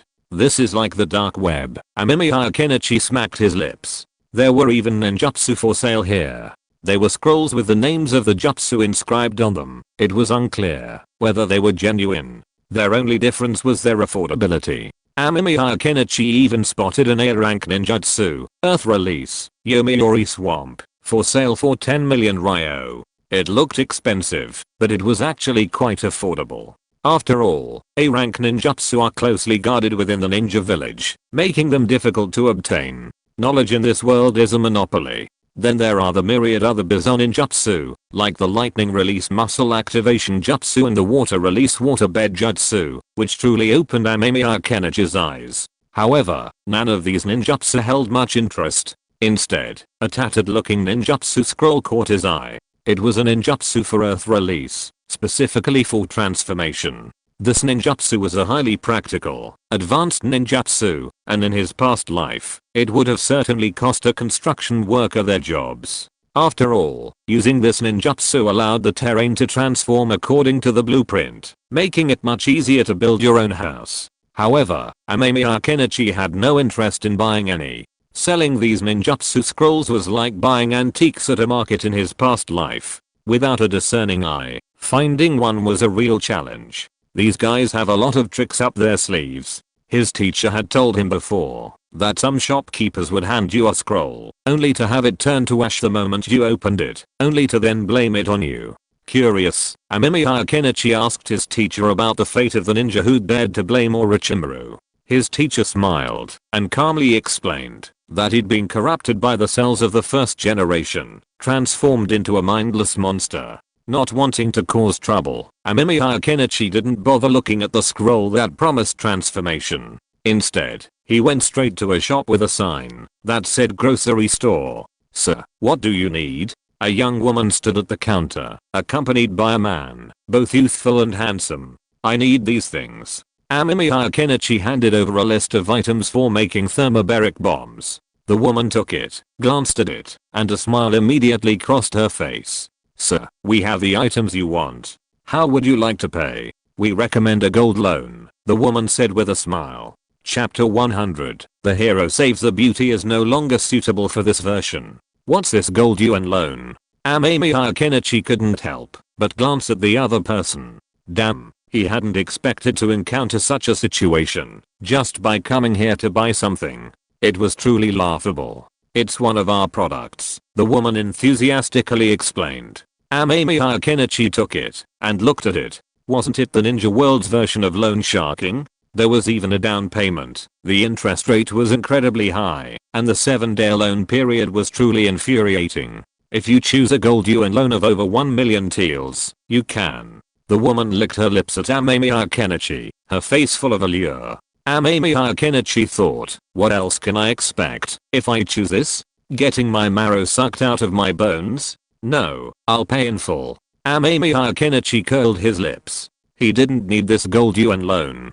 He even wanted to drop a thermobaric bomb on these people, sending them to the Pure Land to sober up. Amemiya Kenichi had a terrible problem with people like this. In his previous life, a college roommate had gotten into this kind of thing. He borrowed 10,000 taels, received 5,500, and then had to pay back 12,000. At first, the roommate was quite cocky, but when the due date came, he regretted it. He tried to get away with it, but the other party came to his parents' house and demanded payment. He was only 1 day overdue, and he had to pay an extra 200 yuan. Then, the roommate was expelled from school because of the negative impact. The debt collectors came to the school and even called the principal to demand repayment. But it had to be said, these people were truly inhuman. "Okay, then, sir, you'll need to pay this in total." The woman's expression remained unchanged. She smiled as she counted the money and hurried off to restock. Meanwhile, Kenichi Amemiya had to wait a while, but he wasn't in a rush. He even gazed at the shop, lost in thought, wondering how he was going to make money. When the woman had just introduced their products, she had given Kenichi some background information. It was a chain store on the black market. According to the woman, they had locations in every black market, offering a full range of gold yuan loan services, a subtle hint of their strength. Even if the other party was an elite jonin, it wouldn't be possible to deny the debt. This meant the shop must have considerable funds, and if they were to rob the shop, they could become extremely wealthy. However, considering it wasn't easy to purchase supplies on their own, Kenichi Amemiya abandoned this plan. He simply needed to accept a few war bounties to make money. According to Nagato, many ninja villages were interested in Kenichi Amemiya. After all, the bombing of Kumogakure was devastating. Even Iwagakure offered a staggering price to acquire the jutsu Kenichi Amemiya had developed. While Kenichi Amemiya knew it wasn't a jutsu, but a weapon, others were unaware. Kumogakure might know, but they kept it to themselves, and it's unclear why. Kenichi Amemiya knew that, while these ninja villages were interested, they were undoubtedly frantically researching countermeasures to their thermobaric bombs. It could be said that Kenichi Amemiya single-handedly revolutionized the ninja world's defensive formations. If there were a stock market here, it would be a boon to the defensive barrier industry. "Sir, here are your products." The woman hurried over, panting heavily in front of Kenichi Amemiya, her breasts heaving, and she glared at him seductively. Her legs, clad in white silk stockings, brushed against Kenichi Amemiya's. Kenichi Amemiya took the seal scroll expressionlessly, examined it, and once he was sure it was correct, he simply stood up and left. He had no interest in working in this place. It wasn't unusual for a salesperson in a black market like this to have a side job. It wasn't that Kenichi Amemiya was saintly, but it was hard to predict the presence of infectious diseases in such a place. If something went wrong, it would be troublesome. But AIDS doesn't seem to exist in the ninja world, right? Kenichi Amemiya mused. Perhaps because the ninja world's people generally have better physiques, some diseases are less common in this world, or even undiscovered. After getting his things, Kenichi Amemiya planned to return, but as he stepped onto the street, he was blocked by two people. A pair of ragged sisters, terrified, tried to cling to Kenichi Amemiya's thighs, avoiding the snarling merchant running towards them from behind. Kenichi Amemiya's mouth twitched. What on earth was going on today? Why was he encountering so much trouble? Looking at the sisters, a shrill bird song erupted from his hands. The next moment, Kenichi's hands pierced through the sisters' chests. Seeing the sisters' stunned looks, Kenichi pulled his hands away and gently closed their eyes. You. The merchant who had pursued them couldn't help but step back.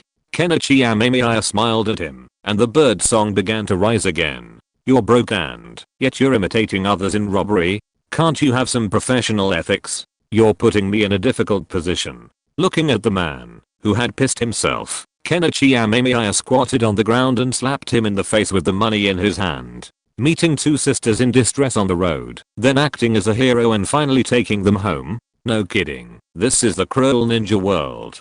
Kenichi Amemiya had previously noticed with his Sharingan that the sisters were acting strangely. They seemed to be frantically trying to grab their legs, but in reality, they were already holding a syringe, presumably filled with poison. So, Kenichi simply pierced the sisters, a truly unique experience. Kenichi had originally intended to kill the man, but then he thought of another matter, finding a living sacrifice for the Shodaime. So, he spared his life. Temporarily. After all, being a living sacrifice wouldn't make him survive. Kenichi Amemiya hummed a cheerful tune as he dragged the stunned Chunin away. The people in the black market looked on with strange expressions, but no one intervened. Some discerning ninjutsu had already discerned the difference in strength, so no one was so blind as to react, which made Kenichi feel a little sorry. Such valuable supplies, running around the black market with legs like a waist. What a shame. However, just as he left the black market, Amemiya Kenichi saw a white-haired man approaching. He glanced at him, then at the man he was holding. Amemiya Kenichi narrowed his eyes. To think he'd run into Jiraiya. Regarding LK99, authoritative domestic research institutions have proven it's not a room temperature superconductor. It's just a transient phenomenon in the experimental sample, not a superconductor. Now it all depends on whether the other party can provide any new evidence. End of this chapter. Thank you very much for reaching the end. Don't forget to like. Looking for more exclusive content and immediate access? Subscribe to our Patreon. Remember, every like, subscription, or donation encourages us to continue. Thanks to everyone. See you in the next video.